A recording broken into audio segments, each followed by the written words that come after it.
Hey, welcome back. Before we start, understand this isn't a story. It's a warning. I went on the dark web, so you don't have to. Don't get ideas. Let's dive in. I know how the title sounds. I bought fake drugs from the dark web and started selling them for money. I made so much, LOL. Yeah, hilarious. Except I'm writing this at 3:17 a.m., sitting in my kitchen with every light on, because I don't feel safe in my own skin anymore.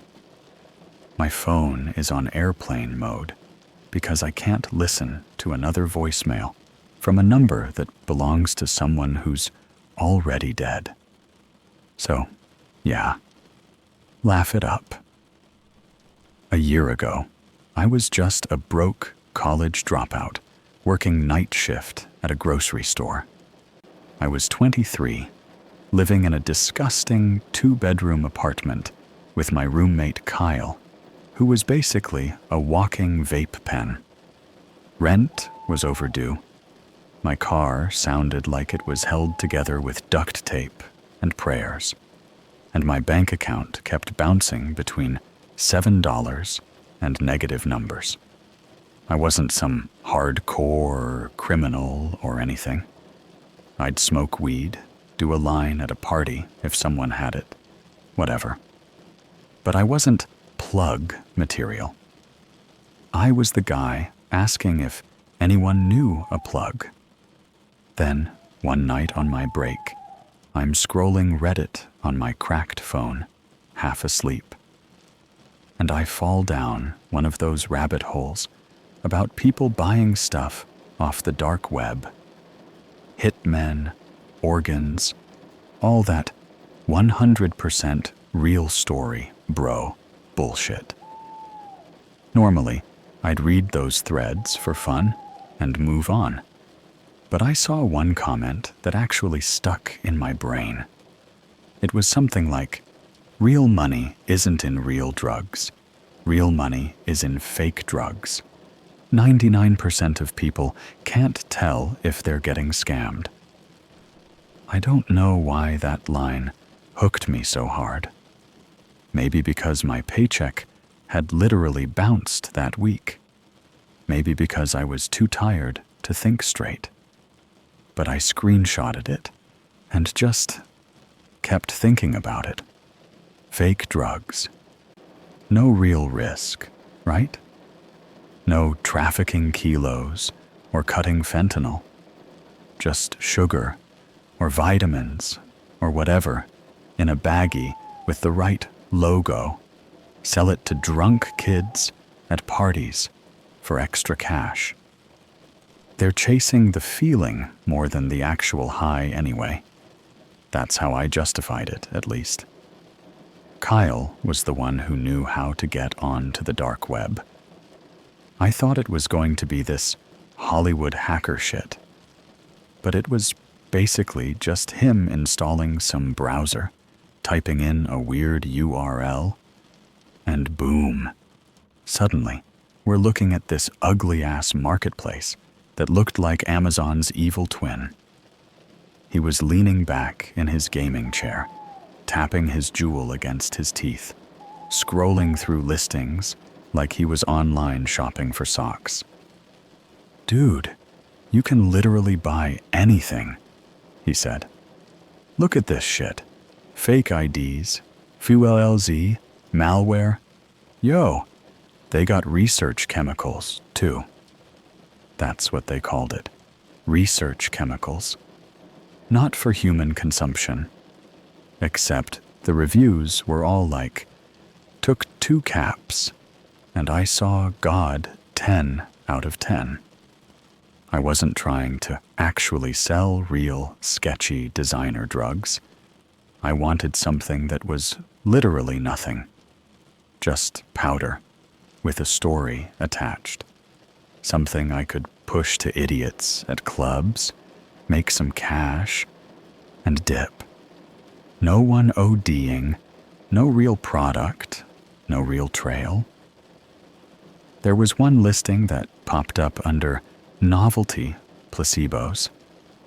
No vendor name, just an icon of a smiley face with X's for eyes.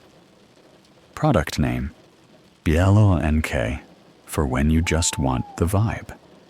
Description was short, actually weirdly short compared to the others. Non-active compound. Zero actual effect. No risk of overdose. Tested and verified inert material. For film props, pranks, placebo use only. Not for human consumption.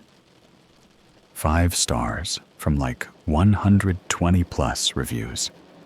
Sold this all year as research benzos. Not a single complaint, LMAO. Perfect for fake plugs. Looks real enough. No side effects.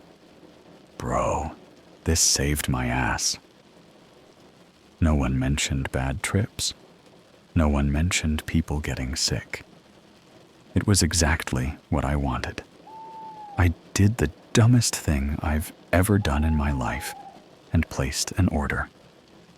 Waiting for that package was pure anxiety. Every time I heard footsteps in the hall, I thought it was squats. Every time a truck went by, I looked out the window. I almost canceled the order, like 5 different times. But the money was already sent in crypto, and honestly, I couldn't get it back, even if I wanted to.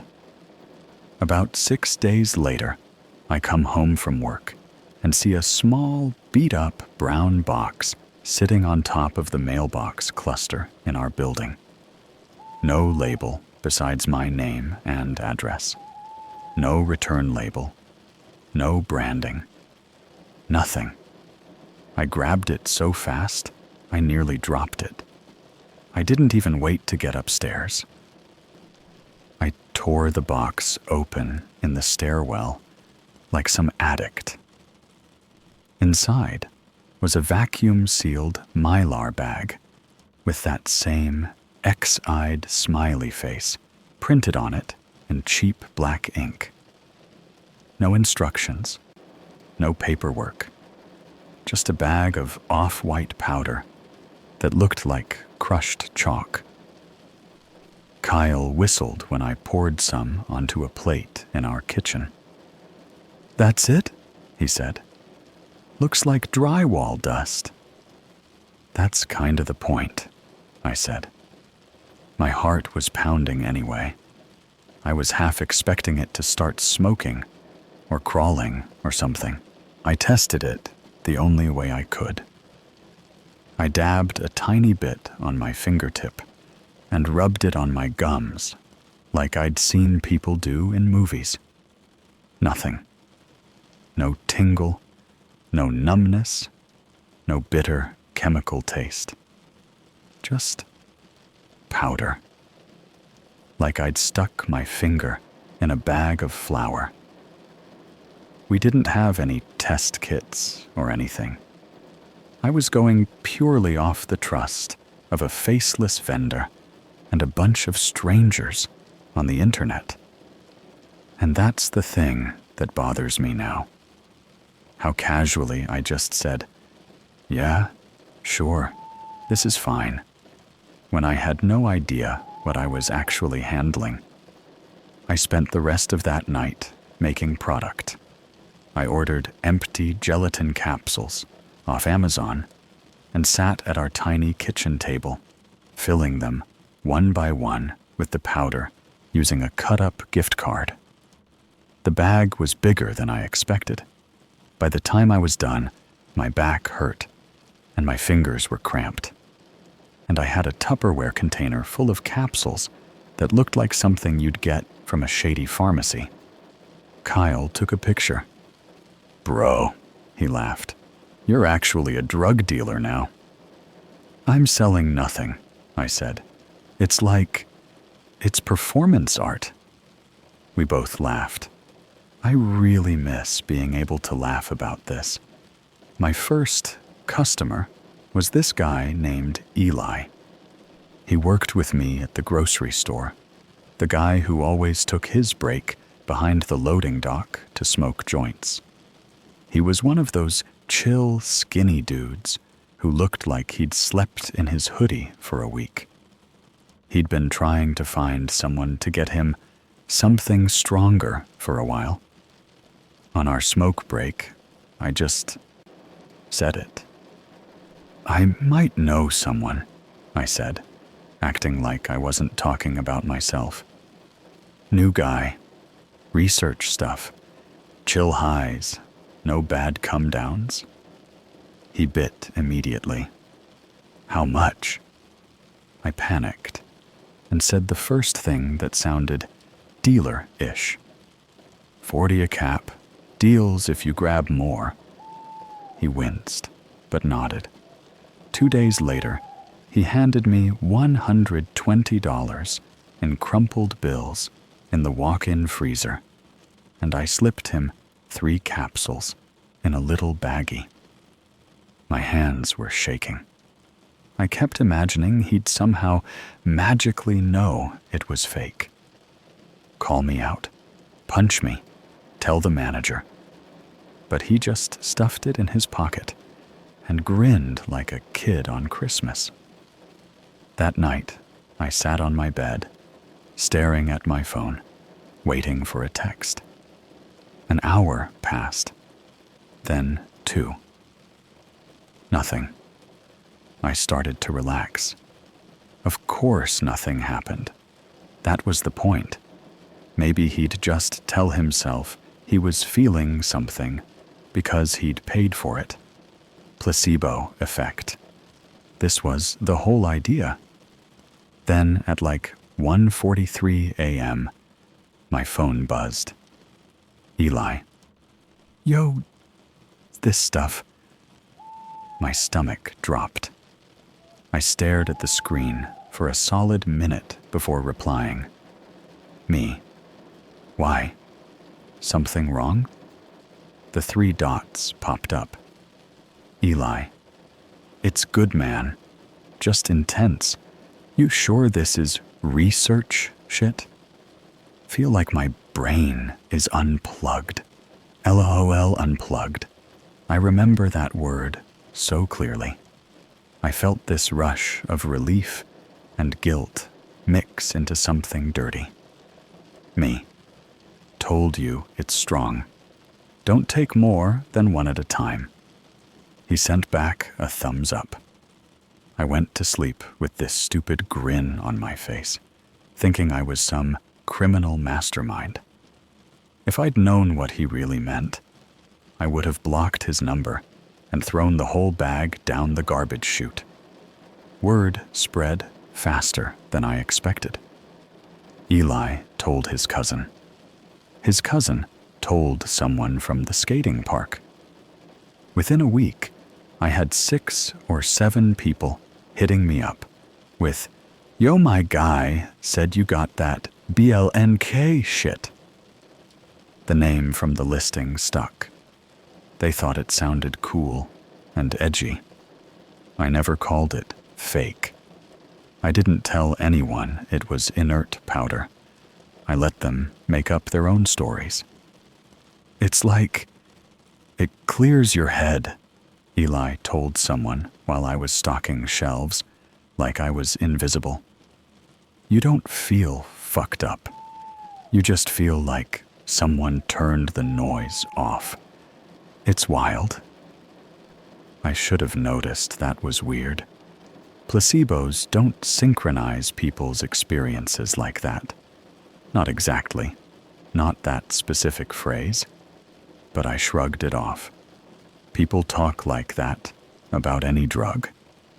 I sold caps out of my car, in public bathrooms, behind the store, wherever. 40 a pop. Some nights, I'd make more in an hour than I did in a week of work. Kyle was all in. He helped me bag and label things like it was a side hustle. We kept the Tupperware of capsules in the back of our kitchen cabinet, behind a stack of dusty cereal boxes. "Bro, we're actually doing it," he kept saying. "We're beating the game." I wish that was true. The first really weird thing didn't happen until about 3 weeks in. I was midway through the night shift. There were like 3 customers in the whole store, and I was zoning out while facing the cereal aisle when Eli walked up to me. He looked like shit. He had dark circles under his eyes, and his hands were shaking a little. He smelled like sweat and something metallic, like pennies. "Yo," he said, voice a little too loud. "I need to talk to you." I put down the box I was holding. "What's up?" I asked. He glanced up at the security camera, then jerked his head toward the stockroom. We went through the employees-only door, and he closed it behind us. The humming of the refrigerator and freezers filled the air, and the bright fluorescent lights made everything look flat and fake. Eli rubbed his face. "I think the shit's messing with me, man," he said. Instant panic. I opened my mouth, ready to give some bullshit speech about tolerance, sleep, hydration, whatever. But before I could say anything, he kept talking. "It's not like sick," he said. "I'm not puking or whatever. It's just weird. I haven't been sleeping right. Every time I close my eyes, I see..." He trailed off and looked over my shoulder like he thought someone was behind me. I glanced back. Just metal shelves stacked with boxes and old holiday displays. "What do you see?" I asked, heart thumping. He swallowed. "Okay, this is gonna sound nuts," he said. "But promise you won't laugh." "Yeah, man. Promise." He took a breath. "It's like I'm somewhere else," he said. "Not a dream, not really. It's like the high is just me noticing it. Like I've been there 1,000,000 times, but never looked around before." I frowned. "Where?" He stared at a point past me, like he was trying to picture it. "It's a room," he said, "but not like a normal room. The walls are too close and too far at the same time, and they don't line up right. Everything looks like it's been stretched and squished at once. The whole place is this nasty beige color, like old teeth." I laughed lightly, trying to make it less creepy. "So you're like having some trippy dreams?" He shook his head violently. "It's not a dream," he said. "I can feel it. Like my skin knows the difference. You ever get sleep paralysis?" "Once," I said. "I thought there was a guy in my room." He nodded too fast. "Yeah, it's like that. I can't move.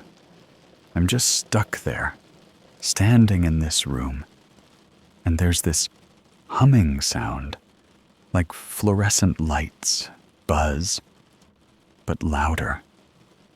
And I know there's something else there with me, but it won't show itself." I felt this cold prickle crawl up my arms. "Maybe take a break from the BLN for a bit," I said. "It's probably just your brain reacting weird." You been mixing it with anything? He licked his lips and didn't answer. Instead, he pulled out his phone and shoved it in my hand. Here, he said. Listen to this. I recorded it last night.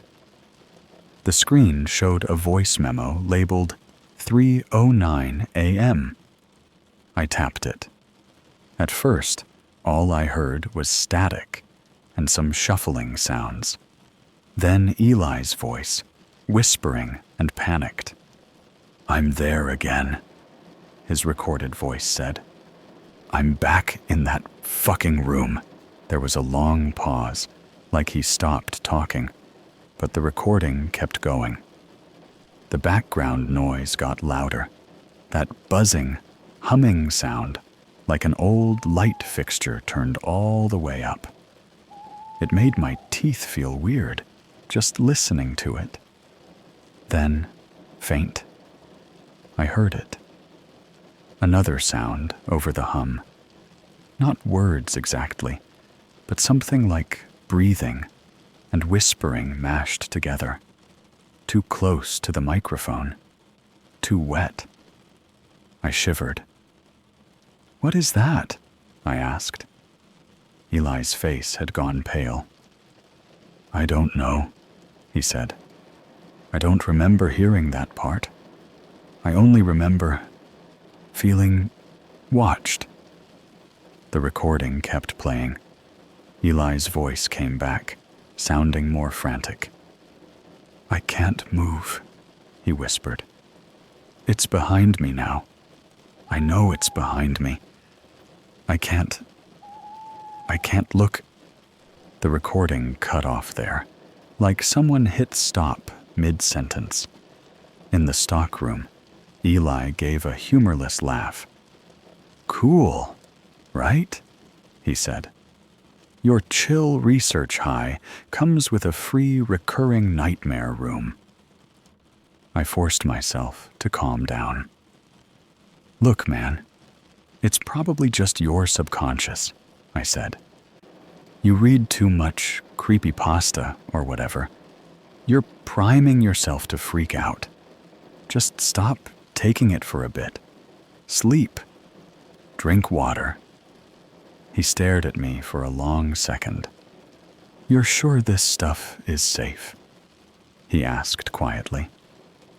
My throat went dry. I thought about the listing. Non-active compound. 0 actual effect. No risk of overdose. I thought about me rubbing powder on my gums, about the reviews, about how badly I needed this money. Yeah, I lied. It's fine. Just lay off it for a while and you'll be good. He nodded slowly and left the stockroom. I stood there alone, listening to the freezer hum, replaying that recording in my head. That breathing noise didn't sound like something a person would just imagine. That should have been enough to make me quit. It wasn't. When you're staring at a stack of cash on your dresser that didn't exist a month ago, it's easy to tell yourself whatever you need to in order to keep it coming. Eli's just sensitive. He's probably taking other stuff. It's all in his head. I kept telling myself those things, even as more people started mentioning the room. Not directly, never a full description, but little comments like, Yo, I had the weirdest dream on that BLNK shit last night. Felt like I wasn't in my body. You ever get stuck in that in-between space before you wake up? This feels like that, but it lasts way longer. You ever see that place with the buzzing, man? They'd say it like it was normal, like everyone knew. And they were describing whatever Eli had experienced without ever talking to each other about it. One guy said he saw something in the corner. Like a person, but not, he said, laughing nervously as he leaned against my car door. You know how sometimes you see a jacket hanging on the back of a chair in the dark, and your brain tells you it's a person for a second? It's like that, but it doesn't go away when you really look at it. It just stays wrong. I told him to drink water and get some sleep, like I had any idea what I was talking about. Inside, I could feel that hum from the recording, like it had lodged itself in my skull. The first time I noticed something was actually different about Eli was at work about a week later. He was at Register 3, scanning groceries for this older woman, and I was bagging for him. Everything was normal, until I realized he wasn't blinking. Like, at all. You don't really notice blinking until someone isn't doing it. He just stared straight ahead with this weird half smile, scanning items, his lips moving slightly, like he was counting under his breath. His eyes looked dry, glassy. I watched him for like 30 seconds, waiting for a blink. Nothing. Yo, I said quietly, while I bagged a loaf of bread. You good, man? He didn't respond. He just kept scanning. Beep, beep, beep. The woman paid and left. The line was empty for a second. I waved a hand in front of his face. Eli, I said. He finally blinked then, this weird, slow motion blink, like someone remembered to animate him. He turned his head towards me, like it took effort. Oh, he said. Hey, you all right? I asked. You look fried. He tilted his head, like he was listening to something I couldn't hear. Just tired, he said. The buzzing keeps waking me up. There was something wrong with the way he said it. Not scared, not annoyed, just stating a fact. Like the neighbor's dog keeps barking, or the faucet keeps dripping.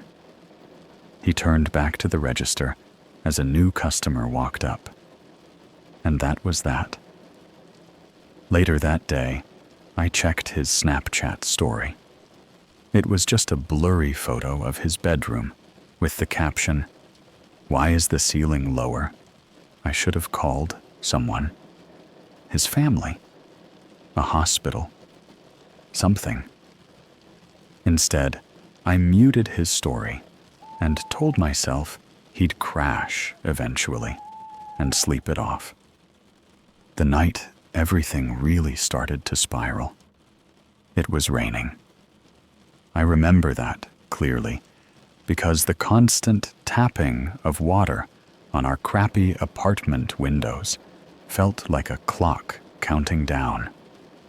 The air smelled like wet carpet.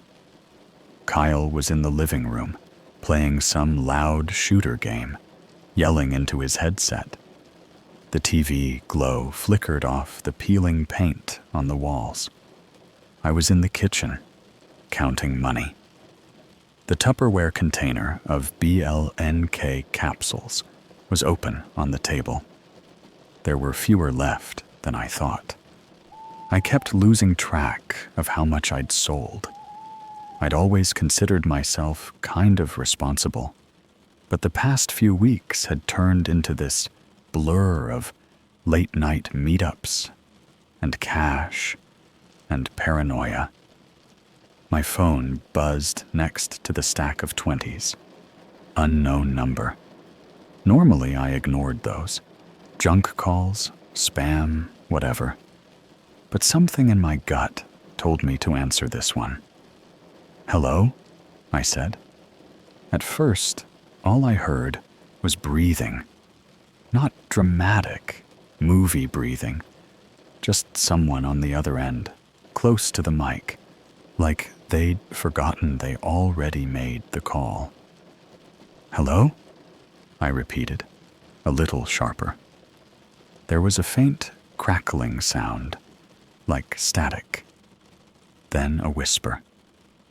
"Is this the guy with the BLNK?"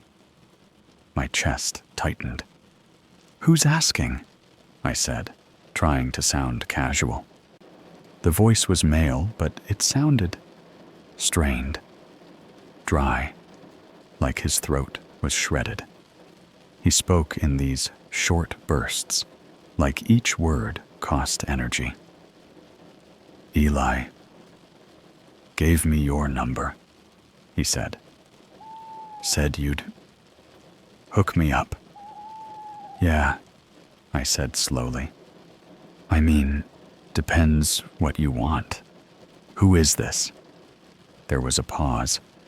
I could hear that same kind of humming in the background, faint through the crappy phone speaker, like a fluorescent light in a huge, empty room. "I don't know if I should say," the guy whispered. "It can hear names." Every hair on my arms stood up. "What can?" He ignored the question completely. "Do you still have some?" he asked. "The pills. The ones that take the walls away." I swallowed. They're just a chill high, man," I said. "Nothing crazy. How many did you take?" On the other side of the line, something scraped, like a chair dragging across concrete. The guy's breathing got louder. "Just one," he said, "but I've been there for days. I think it feels like days." My stomach dropped. "You sound awake," I said. "Where are you right now?" He laughed. It was this broken, humorless sound that cut off too fast. "I'm in my room," he said, "but I'm there too. The buzzing place. It found a way to overlap them." He took a shuddering breath. "It keeps getting closer," he whispered. "Every time I blink." I pressed the phone tighter to my ear. "Listen, man. You're not actually anywhere else," I said. "You're probably having a bad reaction. You should drink water, try to sleep, maybe go to the hospital if—" "I tried," he interrupted, and his voice cracked. "I tried to go to the hospital. I got in my car. I drove, but the streets kept bending. I'd turn left and end up on the same block. I'd go straight, and the road would be longer than it should be. I passed my own house 3 times without turning around." I didn't have anything to say to that. He kept going, like he had to get it out before something cut the line. "It's like the world got corrupted," he said. "Like someone dragged the mouse and stretched everything. Corners are wrong. Hallways are too long. Doors open to the wrong rooms. I keep hearing it behind the walls, scratching, breathing." In the living room, Kyle yelled something at his game, totally oblivious. The sound of gunfire and fake explosions felt like it was coming from another universe. "Why are you calling me?" I asked quietly. "I thought maybe you'd know how to turn it off," he said. "You're the one who gave us the key." You're the one who opened the door. I felt sick. It's just powder, I said. It was supposed to be fake. It's not supposed to do anything. He exhaled, this shaky, rattling sound. Then why is it in my blood? He whispered. Why can I feel it moving when I lay still? It's in my teeth. It's in my eyes. It keeps whispering that it's empty, but it's lying. It's so full. I stood up without realizing it, knocking my chair back. It clattered on the tile and made Kyle shout, "Yo, what the fuck?" from the living room. "Hey," I said, gripping the edge of the table until my knuckles hurt. "What's your name? You need help, man. Real help. I can call someone." The line was quiet for a second. Then he said something that made my stomach twist. "We've already met," he said. I racked my brain. Some dude behind the store? A guy at a party? I'd sold to a lot of faces lately. "Where?" I asked. There was another scraping sound. The hum got louder. For a second, I thought I heard something else layered under it. A soft, wet, dragging sound, like something hauling itself closer across a floor. "In the room," he said. "You just didn't look at me." My mouth went dry. "I've never been there," I said. "I don't take my own stuff." He laughed again, shorter this time. "You don't have to take it," he whispered. "You touched it. You breathed it. That was enough." I looked down at the open Tupperware, at the fine dust clinging to the inside of the lid. At the faint residue in the air I'd probably been inhaling for weeks. "I'm hanging up," I said, sudden panic flaring. "You need to call an ambulance or something. Tell them you took something and you're freaking out. They'll help you." He didn't argue. He just said one last thing, in this small, terrified voice that sounded like a child. "It's in the ceiling now," he whispered. "If it leans down any farther, I think its face will touch mine. I don't want it to touch me." Then the line went dead. Not a click. Not a dropped call. Just 1 second he was breathing, and the next there was nothing but that faint humming. And then even that cut out. I stood there in my kitchen with the phone against my ear, listening to silence. My heart was racing so hard, my vision fuzzed for a second. "Kyle," I called out, my voice sounding weirdly far away. "Did you hear any of that?" "What?" he shouted back over the sounds of his game. "You good, dude?" I looked up at the kitchen ceiling. There was a faint water stain in the corner from the apartment above.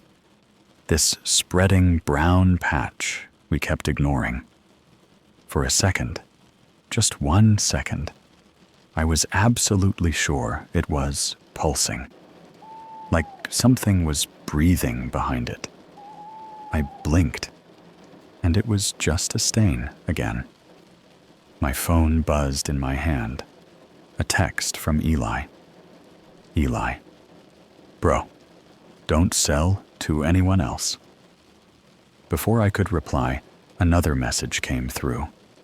"Eli, it's not fake. I wish I could tell you I stopped there, that I freaked out, flushed the whole stash, and turned myself in or whatever. That would make this story shorter and less of a confession. But the thing about doing something that makes you a lot of money is it gets really hard to stop. Even when everything in your body is screaming at you to run. Even when you start hearing that same hum at the edge of sleep. Even when your customers stop acting like customers and start acting like they're all dreaming the same place. The text from Eli sat on my screen for a solid minute before I answered. Bro, don't sell to anyone else. It's not fake. My first reaction wasn't fear. It was annoyance. I know that sounds fucked, but my brain went straight to, is he trying to scare off my customers? Like he wanted the BLNK all to himself? Or was trying to guilt trip me? I typed and erased 3 different replies before I finally sent, me. TF, you mean it's not fake LOL? He didn't answer. I stared at the delivered checkmark until the screen dimmed. The next day at work, Eli didn't show up. Manager said he called out sick. That wasn't weird by itself. Everyone called out sometimes. But he didn't answer my texts, didn't open snaps. Nothing. By the second no call, no show day, people started talking. You hear about Eli? Some girl from produce asked while I was putting out bananas. He had some, psychotic episode or something. His mom came in freaking out, said he's not himself. I played dumb. For real? You know what happened? She shrugged and told me a half-heard story about him screaming in his sleep and trying to rip something off his face that wasn't there. I laughed along like it was gossip. Inside, I felt like someone had dipped my insides in ice water. That night, I texted him again. Me. Yo man, you good? Me. If you are tripping, go to a hospital for no answer. Just that gray scent and nothing else. I told myself this could be anything. Maybe he laced other drugs with the BLNK. Maybe he had mental health shit going on before. Maybe he was one of those people who just snapped. It happens. And that's the dangerous thing about being a coward. If you can find a way to shift blame, you will. I told myself, he was already unstable. This just nudged him. I told myself, it's not like everyone else is freaking out. Because they weren't. Not yet. Most people loved it. They'd hit me up, like, bro, that BLA Yankee is next level. I slept like a baby after. Shit turns off my anxiety. Need more. Felt weird the first time, but now it's clean. I can think. Every once in a while, someone would slip in something that should have been a red flag. Kept hearing that hum again last night, LOL. You ever feel like the hall in your house is longer? Saw someone in the corner of my room, but when I turned the light on, it was just my jacket. I think. IDK. But people say creepy shit all the time, like it's a joke. Half my feed is sleep paralysis demon memes. You get numb to it, and the money kept stacking up. I started keeping it in a shoebox in my closet because the dresser was too obvious. I paid off my overdue bills, caught up on rent, even fixed my car. The feeling of handing a mechanic cash instead of my card and having it go through was addicting. I wasn't high on BLNK. I was high on not being broke. The first time I actually thought, okay, something's genuinely wrong, was at a house party. It wasn't a big movie party or anything, just a kind of shitty Friday get-together at some kid's rental on the edge of town. I only went because one of my regulars texted me like, "Pull up, people got money. They all heard about your shit." So I went. The house smelled like spilled beer and weed. LED strip lights around the ceiling were stuck on that weird blue color that makes everyone look dead. Music thumped through a blown-out speaker. There were maybe 25 people spread across the living room and kitchen, most of them glued to their phones or talking in too loud voices. I did the usual circuit. Bathroom deal, backyard deal, that weird little side room that every rental has for no reason. Deal. Then this dude, I kinda knew, Nick, I think, dragged me into the kitchen. "Yo, this is the guy," he told a little group of people leaning against the counter. "BLNK, dude. Told you I wasn't making it up." There were 4 of them. 2 guys, 1 girl with that messy eyeliner look, and another girl with dyed red hair twisted into a bun. The redhead was the only one who met my eyes. Everyone else had that slightly too bright drunk stare. "How much you got on you?" Nick asked. "Enough," I said. 40 a cap. "Don't do more than 1 if you've been drinking." The eyeliner girl rolled her eyes.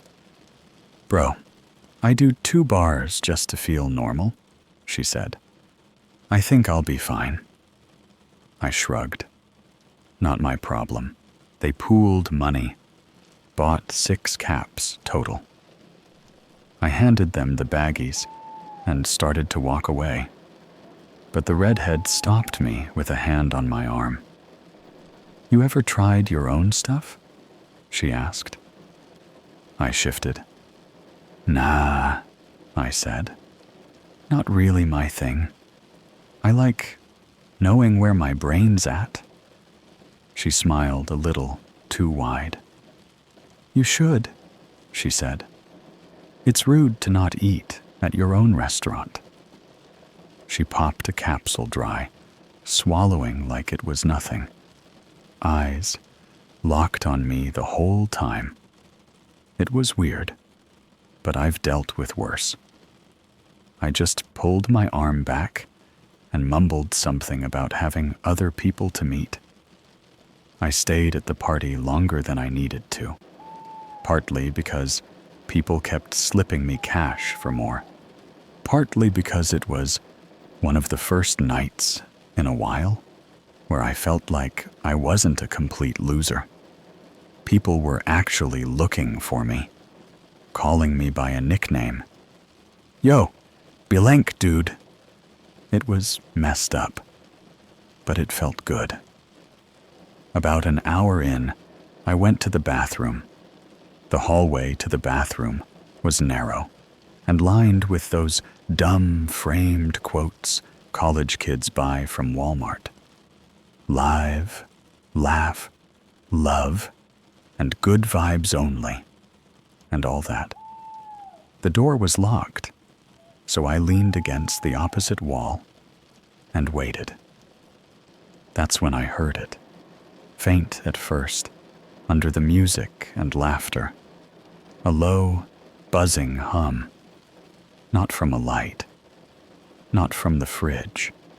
It had that same texture as the audio from Eli's recording. Too even, too full, like there was something moving inside the sound. My stomach clenched. I pressed my ear against the bathroom door. Behind it, someone was breathing hard. little gasps like they were either crying or trying not to cry. "Hey, you good?" I asked, knocking. No answer. The hum got louder, but it wasn't coming from the bathroom. It was coming from the hall itself. I pulled my head back and looked down the hallway toward the living room. For a second, just 1 second, the hall looked longer than it should have, like someone had grabbed the far end and dragged it out. The framed quotes on the wall seemed farther away, stretched. I blinked.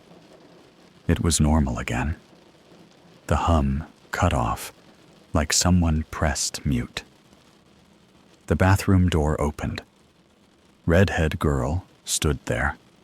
Her eyeliner was smudged, and her face was pale, but she was smirking like she didn't want anyone to see she'd been crying. "Sorry," she said. Took a minute. She started to walk past me, and I caught a glimpse of her eyes. Her pupils were huge, swallowing almost all the color. I'd seen people rolling before. I knew what that looked like. But this was different. There was no sparkle, no goofy warmth, just empty black circles staring out. "You okay?" I asked. "Want some water or something?" She stopped, turned her head toward me like her neck was stiff. "You told us not to take more than one," she said quietly. "Yeah," I said, "so don't." Her mouth twitched, like she was trying to smile, but forgot how. "I didn't," she said. "I only took one." But he said that wasn't fair. Every instinct in my body tightened. "Who said that?" I asked. She looked up, past my head. Her eyes locked on a spot on the ceiling. My heart started pounding harder. "In there," she whispered. "He didn't like being alone." Her voice had this weird flatness to it. No drama, no attempt to be spooky, just stating a fact. "Look, you're freaking yourself out," I said. "Sit down. I'll grab you something to drink." She tilted her head a little. "He really doesn't like you," she said. "You keep opening doors and pretending you don't hear him knocking." The hallway felt suddenly smaller, the air thicker. "What are you talking about?" I said. She blinked slowly. "You'll see," she said. Then she brushed past me and went back to the living room, disappearing into the crowd. I stood there alone, staring at the bathroom doorway. For a second, it looked too dark inside, like the light hadn't fully turned on. I flicked the switch a couple times, just to make sure it was real. The light buzzed to life. Generic bathroom, generic mirror, generic sink stained with toothpaste. Nothing out of place. But when I closed the door and locked it, the hum came back, louder now that I was alone. I turned on the faucet to drown it out, splashing cold water on my face. My reflection in the mirror looked wrong. Not distorted, just slightly delayed. Like the corner of my mouth moved a fraction of a second after I felt it move. I stared at myself until my eyes started to sting. "You're just tired," I muttered. "You're hearing shit because you keep thinking about Eli. Sleep, that's all." The hum got quieter. I shut off the water, dried my face, and went back to the party. But I didn't stay much longer after that. On the drive home, it was raining again. The streetlights smeared into yellow streaks on my windshield. Wipers squeaked back and forth, doing that irritating, half-clean swipe. I turned the music off because every song felt wrong.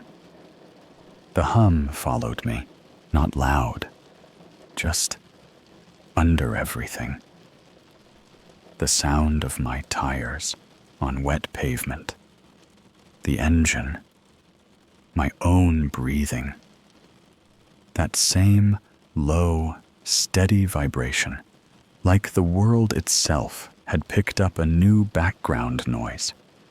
I kept glancing at the rearview mirror, convinced something was going to be sitting in the back seat. A shadow. A shape. A face. There was never anything there, but my heart jumped every time. At one point, at a red light, I looked to my right and froze. The alley between two buildings looked longer than it should. Way longer. Like it went back blocks and blocks when I knew it was just a short cut through. The street light at the far end was dim and flickering, and for a second, I thought I saw something tall lean out just beyond the reach of the light, like a person stretching their head around a corner to look at the street. Then the car behind me honked. The light turned green, and when I looked back, the alley was normal length again. I drove home without stopping. Kyle was on the couch when I walked in, lights off, TV glowing.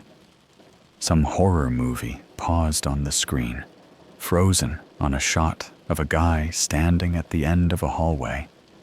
For a second, my brain didn't register that it was the TV, and my heart almost punched through my ribs. "Yo," Kyle said, not looking away from his phone. "How much you make?" I tossed the shoebox onto the table and opened it. The stack of bills looked unreal, like prop money. My hands felt slightly numb. "Enough," I said. Kyle finally glanced up. His eyes went wide. "Dude," he said, "we're actually up. You know that, right? Like, this ain't little side hustle money anymore." He grabbed a stack, thumbed through it, then put it back, grinning. "How much BLNK we got left?" he asked. I motioned toward the kitchen, too tired to talk. He hopped up, went to the cabinet, and pulled out the Tupperware. When he opened it, a thin white cloud of powder puffed up. He waved his hand in front of his face, coughing. "Jesus, man," he said. "You been storing this like baking soda?" "Don't breathe that shit in," I snapped, more harsh than I meant to. He looked at me, surprised. "Relax. Thought you said it was fake?" I didn't have an answer for that. Instead, I pulled out my phone. Still no response from Eli. Still nothing from that unknown number from the night before. I scrolled through my recent texts. That voicemail list caught my eye. 3 missed calls from unknown over the past 24 hours. No new voicemails, though. Except there was a little red dot next to one I hadn't noticed. A new one, time-stamped exactly 3:09 a.m. Same time as Eli's recording had been labeled. I didn't remember my phone ringing. "Who's that?" Kyle asked. "Dunno," I said. "Probably spam." I tapped the voicemail anyway. There was a click, some static. Then, the hum. Not through the shitty phone speaker this time. It was clear. Too clear. Like someone had held the phone right up to whatever was making the sound. Underneath it, barely audible, a voice whispered. At first, I thought it was Eli. It had that same exhausted slur. But then the voice shifted, like two people talking over each other, getting tangled. You keep opening. You keep opening. You keep opening the door, and then acting surprised. I'm in the room. The words overlapped, out of sync. I hit pause, my finger shaking slightly. Bro, what? Kyle said, leaning over to listen. That's creepy as fuck. Let it play. Hang on, I muttered.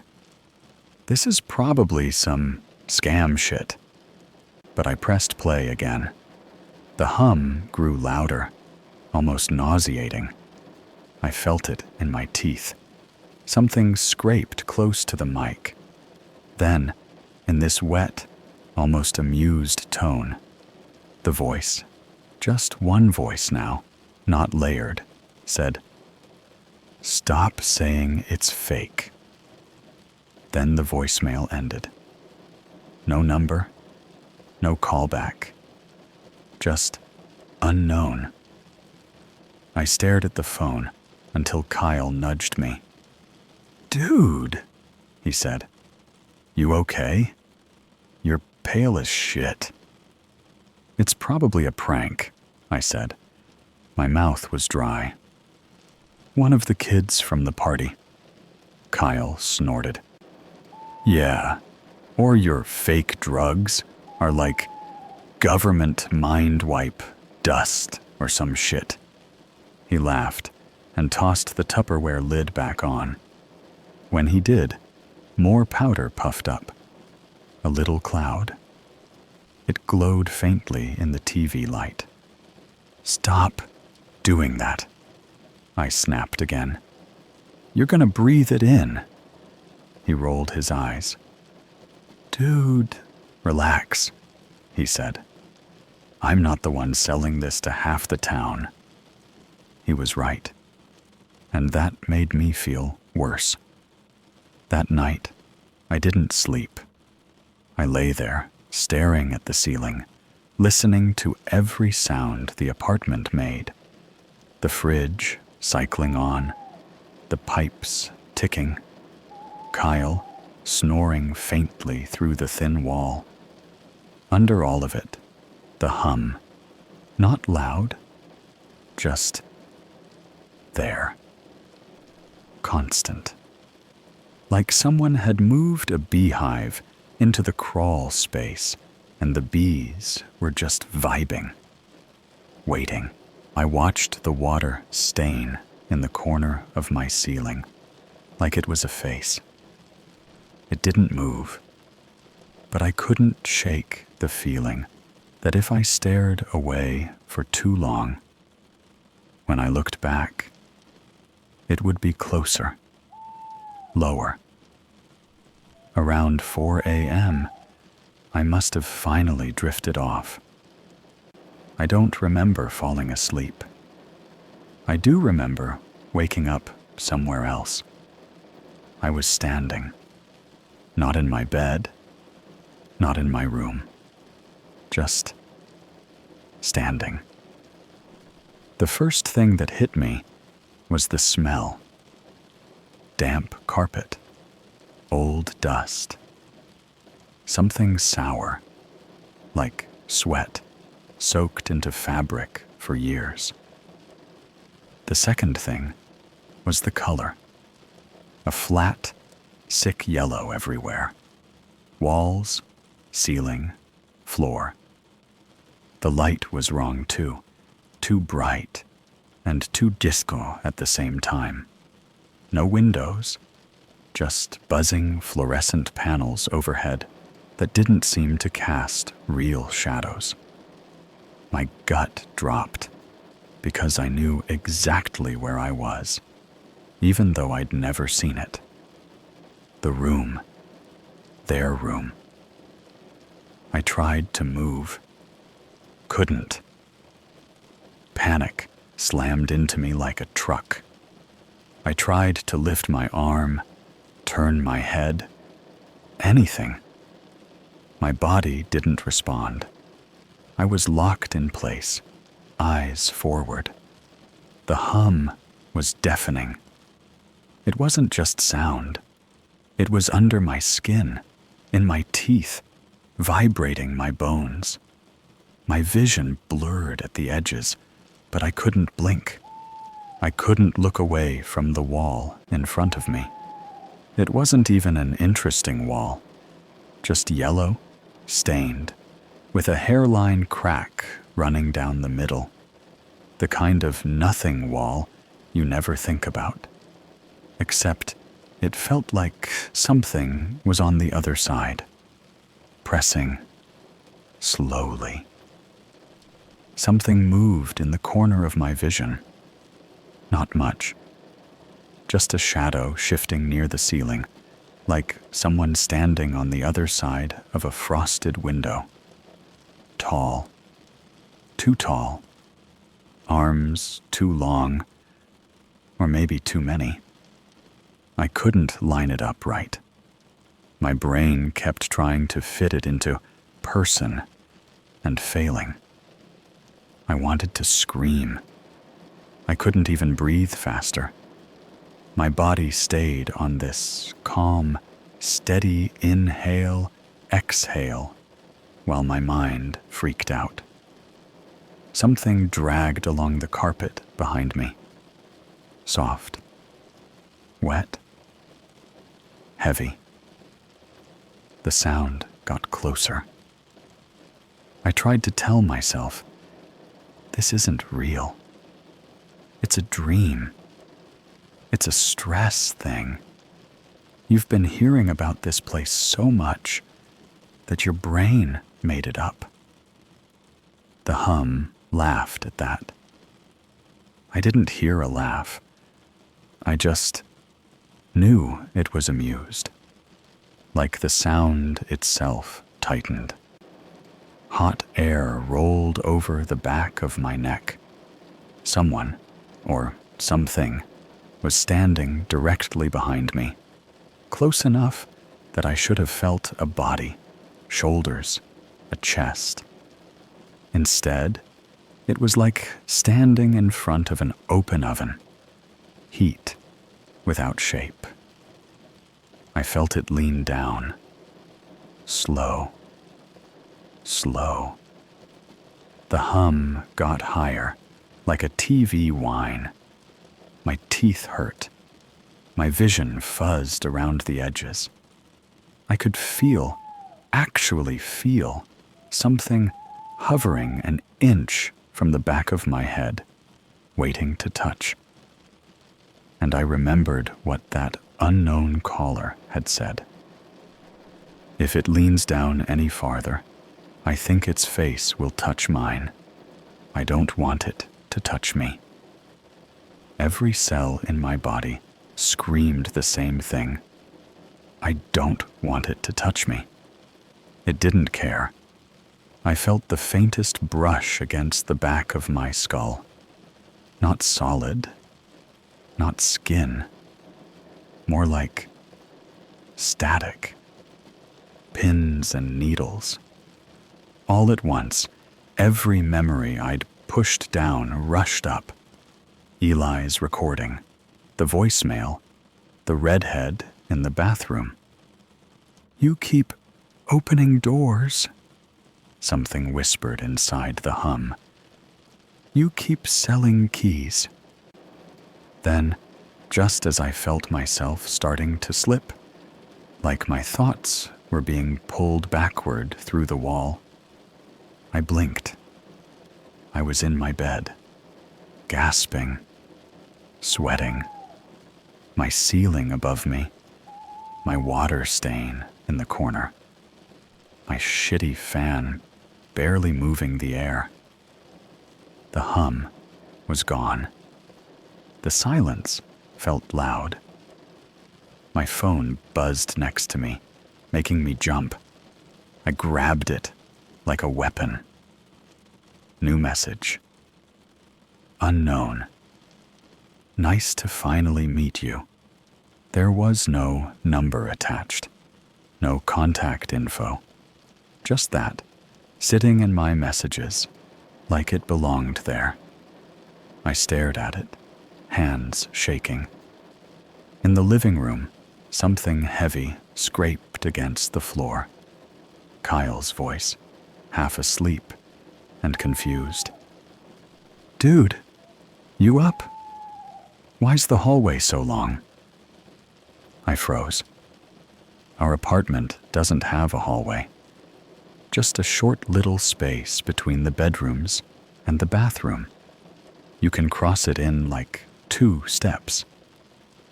But when I got up and cracked my door open, the dark stretch between my room and the living room looked wrong. Too far. Too many doors. Too much buzzing, just at the edge of hearing.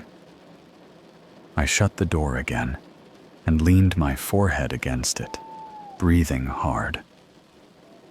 Eli told me not to sell to anyone else. I should have listened, because after that night, I realized something awful. Be alone and wasn't just not fake. It wasn't just drugs, either. It was a way for something on the other side of those yellow walls to reach through and grab whoever was dumb enough to open their mouth and let it in. And I'd fed it half the town. I didn't sleep after that hallway thing. I just sat on the edge of my bed, phone in my hand, staring at the crack under my door, like something was going to slide a hand through it. The text from unknown sat at the top of my screen. Nice to finally meet you. I kept rereading it, hoping it would change or disappear or show a real number. It never did. Around 7 a.m., Kyle knocked once and pushed my door open without waiting. Light from the hallway spilled in. For a second, I tensed, expecting to see some endless stretch of doors behind him. But it was just our crappy apartment. Normal length. Messy as hell. You look like shit, he said. You sleep at all? I rubbed my face.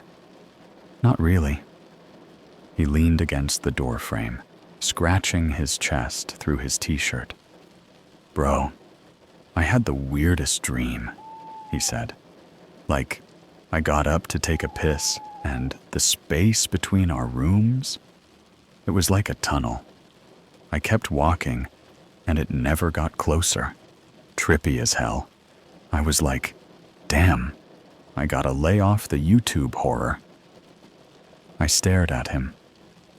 That wasn't a dream, I said. He blinked. What? You literally said, last night, why's the hallway so long? Remember? He frowned, thinking. Nah, he said after a second. I don't remember saying that out loud. I just thought it. Must have been half asleep. He yawned, walked to the kitchen, and opened the cabinet. I shot up. Don't. He'd already pulled out the Tupperware. The lid popped off with a sticky sound. Powder dusted the counter. Relax, he said. Just checking how much we got left. Luke wants a couple later. I walked over and grabbed it from him, maybe too aggressively. He held his hands up. Jesus. Okay, he said. What's your problem? I set the container on the table, breathing hard. I think this shit is actually doing something, I said. Like, for real. Eli's in the hospital, or some psych ward. That girl from the party was talking like she was possessed. And now you're having the same hallway thing. Kyle shrugged. People are dramatic, he said. We sell drugs now, dude. Some people are gonna freak out. Comes with the territory. It's not drugs, I snapped. It was supposed to be fake. He rolled his eyes. Yeah, and Santa was supposed to be real, he said. Things change. He grabbed his vape off the counter and took a hit. Look, he went on, exhaling. If you want to take a break, whatever. But don't freak yourself out because a few sketchy people had bad trips. We don't even know what else they're taking. You think Eli wasn't mixing this with other shit? I didn't answer. Because, yeah, of course he was. They all were, probably. Nobody just takes one thing anymore. It's always weed plus this, alcohol plus that, some random pill from a friend. We'll slow down, Kyle said, like he was offering a compromise. No new people for a bit, only regulars. Cool? That sounded reasonable in the moment, like a diet, like cutting back instead of quitting. Yeah, I said quietly. Only regulars. It's messed up how fast you can bargain with yourself when money's involved.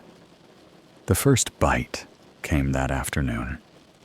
I was supposed to be off, but my manager texted if I could come in for a few hours because they were short-staffed. I said yes because I wanted something normal to do, something that wasn't just pacing my apartment, listening for humming. Work was weirdly busy for a weekday. Old people doing their slow grocery shopping, moms with screaming kids, hungover college kids buying frozen pizza and Gatorade. For a couple hours, I actually forgot about BLNK. I just scanned stuff and bagged stuff and said the same, "Hi, how are you?" on autopilot. Then I saw a face I recognized. It was the eyeliner girl from the party. She was in a hoodie, hair up in a messy bun, pushing one of those little half carts. She had dark circles under her eyes and moved like she hadn't slept in days. I watched from my lane as she walked down the aisle with the energy drinks. She picked one up, stared at it for a long time, then put it back. Then she just stood there, gripping the cart handle, not moving. "Hey," my manager snapped. "Quit zoning out and focus." "Yeah, sorry," I muttered, and went back to scanning. But I kept glancing over. After like 5 minutes, she still hadn't moved. Same spot, same cart, same can back on the shelf. My chest got tight.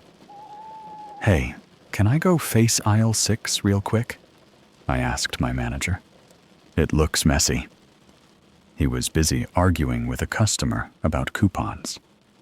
"Whatever," he said without looking at me. "Just be quick." I walked over, trying to act casual. Up close, she looked worse.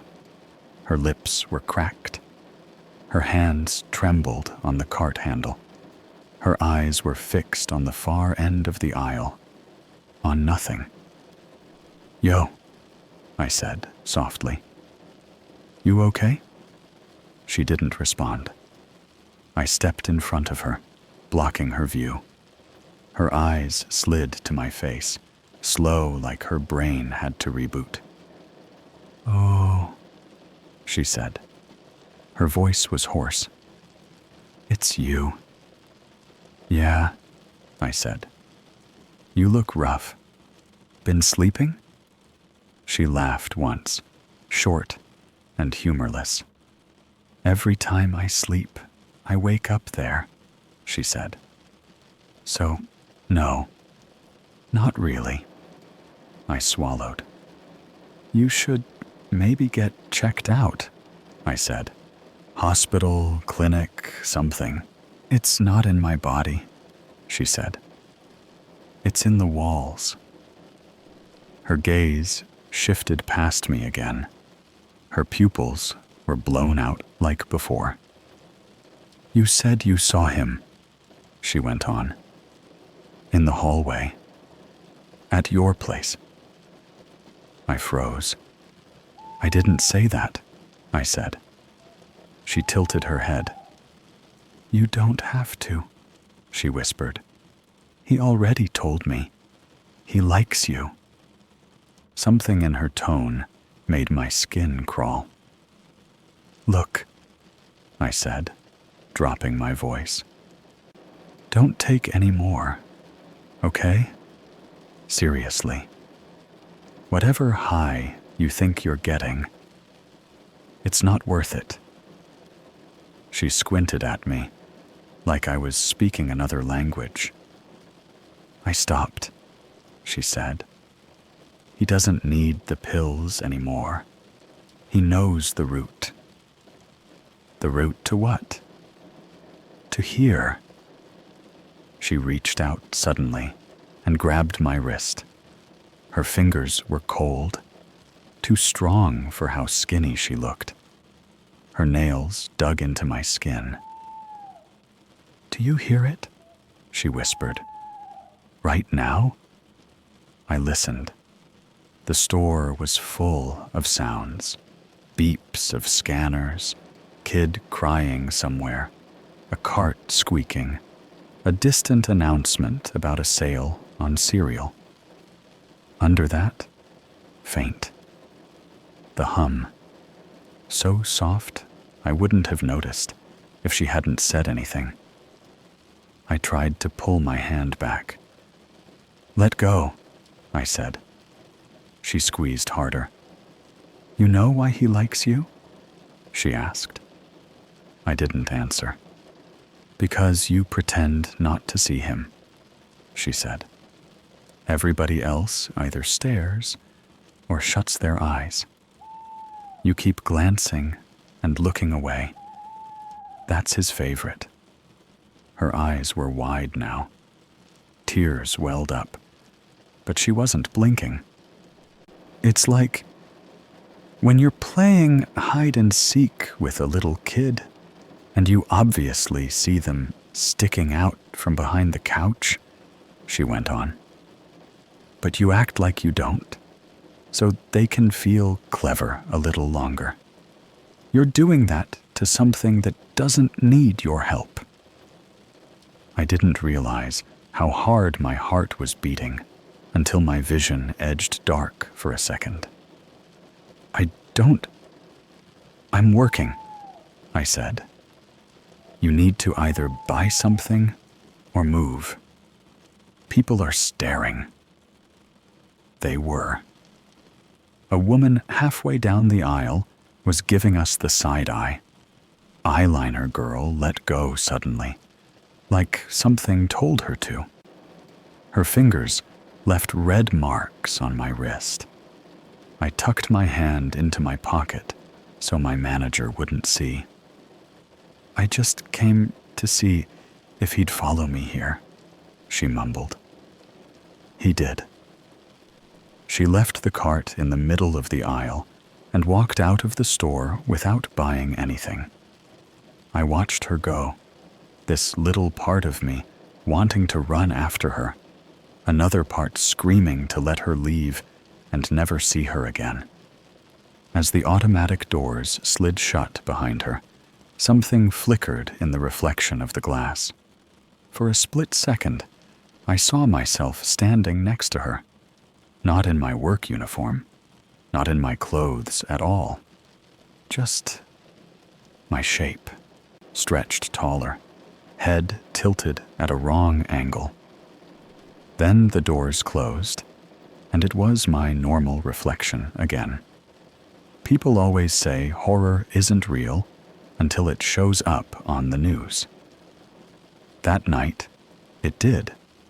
I was in my room, door half closed, lights off, trying to distract myself with YouTube.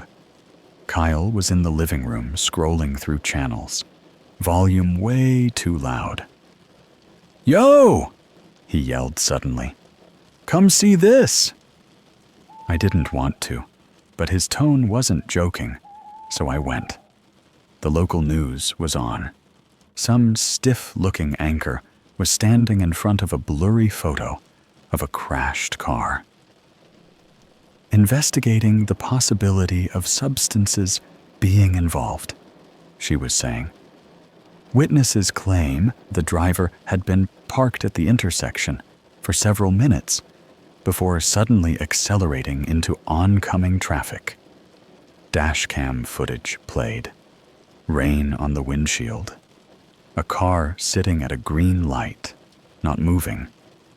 The car behind it honked. Traffic on the cross street cleared. It should have been a routine go.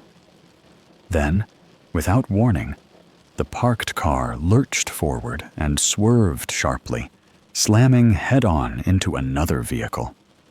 Even through the compression, you could see the violence of it. Glass, metal, sudden stop. They blurred out the bodies, thank God, but you could see the aftermath. Airbags, smoke, flashing lights. The driver, 22-year-old local resident Megan Harris, was pronounced dead at the scene, the anchor said.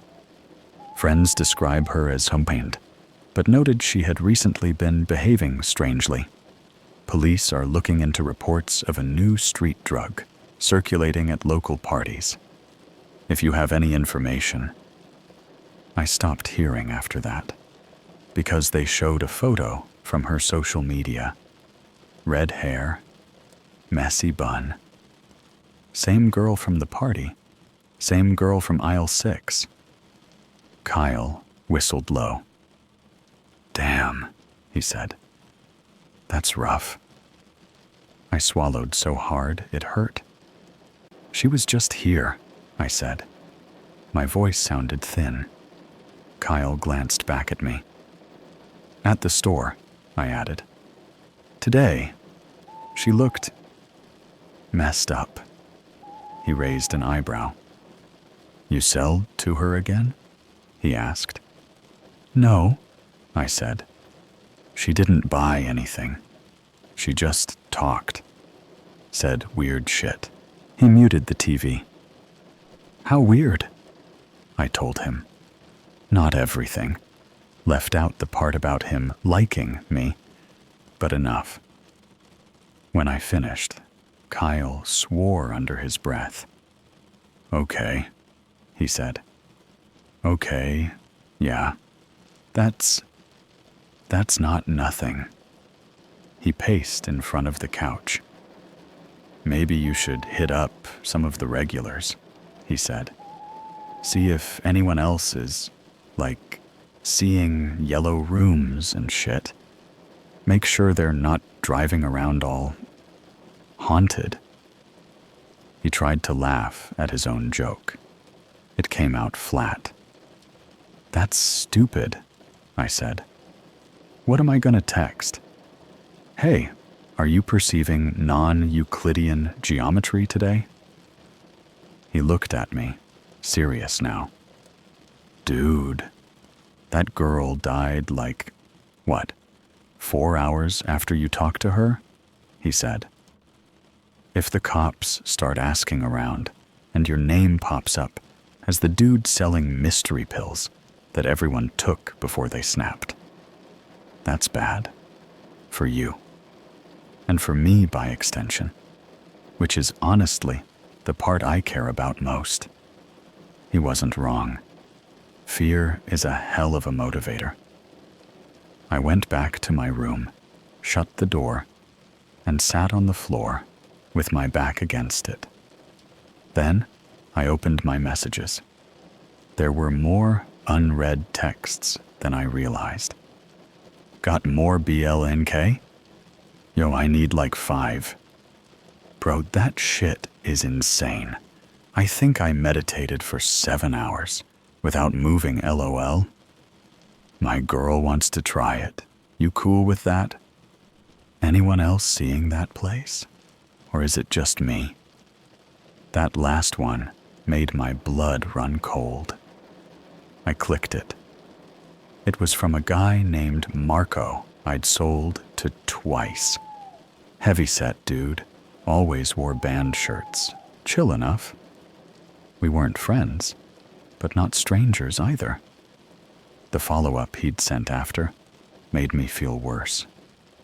NVM, don't worry about it. All good. You free TMRW? I typed. Me. What did you mean, that place? No answer. I called. It rang once. Then a robotic voice. The number you are trying to reach is no longer in service. I pulled the phone away and stared at the screen. I'd literally texted him earlier that day. Phone numbers don't no longer in service overnight unless someone cancels them or they get shut off. I don't know. Maybe he didn't pay his bill. That's what I told myself. Then a new message popped in. Eli. First time I'd heard from him since the "don't sell to anyone else" text. Eli. Need you to come over? 3 words, but my whole body reacted. Me. Where are you? Your house? Eli. Yeah, come alone. I hesitated. Who's that? Kyle yelled from the living room. Eli, I said. He wants me to come over. Oh, good, Kyle said. You can finally ask him WTF he's on. I grabbed my hoodie and keys. You staying here? I asked. Unless the hallway eats me, he said, smirking. I didn't laugh. Eli lived with his mom in this sagging 2-story on a side street that always smelled like wet leaves. I'd been there once for a smoke-up after work. It was cluttered but normal back then. When I pulled up this time, the house looked off. Not haunted movie off, just slightly crooked, like it was leaning a little, even though I knew it wasn't. The windows on the 2nd floor didn't line up exactly over the ones on the 1st. I told myself I was being paranoid and went up the front steps. His mom answered the door. She looked exhausted. Hair in a messy ponytail, dark circles under her eyes, wearing an oversized t-shirt and sweatpants. There were faint tear tracks on her cheeks. Hi, I said. I'm a friend of Eli's, from work. Her eyes flicked over my face like she was trying to recognize me, and couldn't quite. You're the one who sells him that stuff, she said. My stomach dropped. I don't bother, she said. You boys all talk the same. Come in. She stepped aside. The living room smelled like stale coffee. and those cheap floral candles people buy at the dollar store. TV was on low, showing some daytime rerun with a laughing audience that sounded wrong in the quiet. "He hasn't left his room in 3 days," she said. "Barely eats, barely drinks, just stares." Her voice wobbled on that last word. I followed her up the stairs. I swear there were more steps than last time, like the staircase had grown. Halfway up, I felt that now familiar pressure in my ears, like a plane taking off. She knocked on a closed door at the end of the hall. "Eli, your friend's here." No answer. She opened the door anyway. The first thing I noticed was the blankets. They were pinned over the windows, like someone was trying to block out light. But they sagged weirdly, dipping in the middle like something heavy was resting on the other side. The second thing was Eli. He was sitting on the floor in the corner, knees pulled up to his chest, arms wrapped around them. He was staring straight ahead at the opposite wall. Not at us. Not at anything. Just through it. "Eli," his mom said, voice soft. "Look who's here." Nothing. I stepped inside.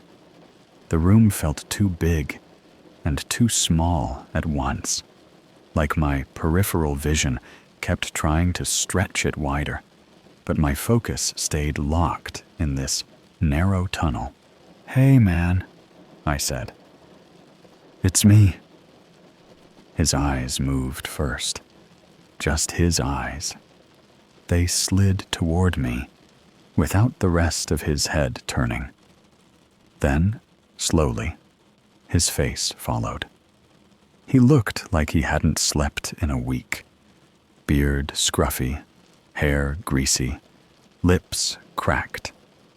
But it was his eyes that really messed me up. I'd seen people high, people psychotic, people blacked out. This was different. He looked like someone who'd seen something and couldn't shake it loose, like it was still standing behind me.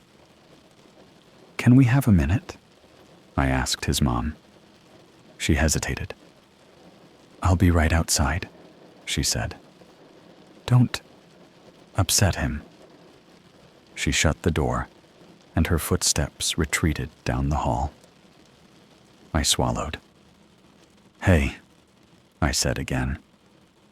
"You texted. Said to come alone." He blinked once.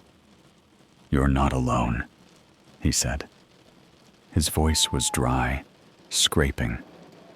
Every muscle in my body tightened. "Who else is here?" I asked. He tilted his head. "You brought him," Eli said simply. "He follows you now." He looked past me, above my shoulder. I didn't turn around. "I stopped selling," I lied. "I'm done.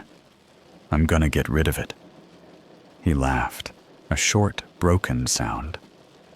"You can't get rid of it," he said. "You're breathing it right now." The hum started, low and steady.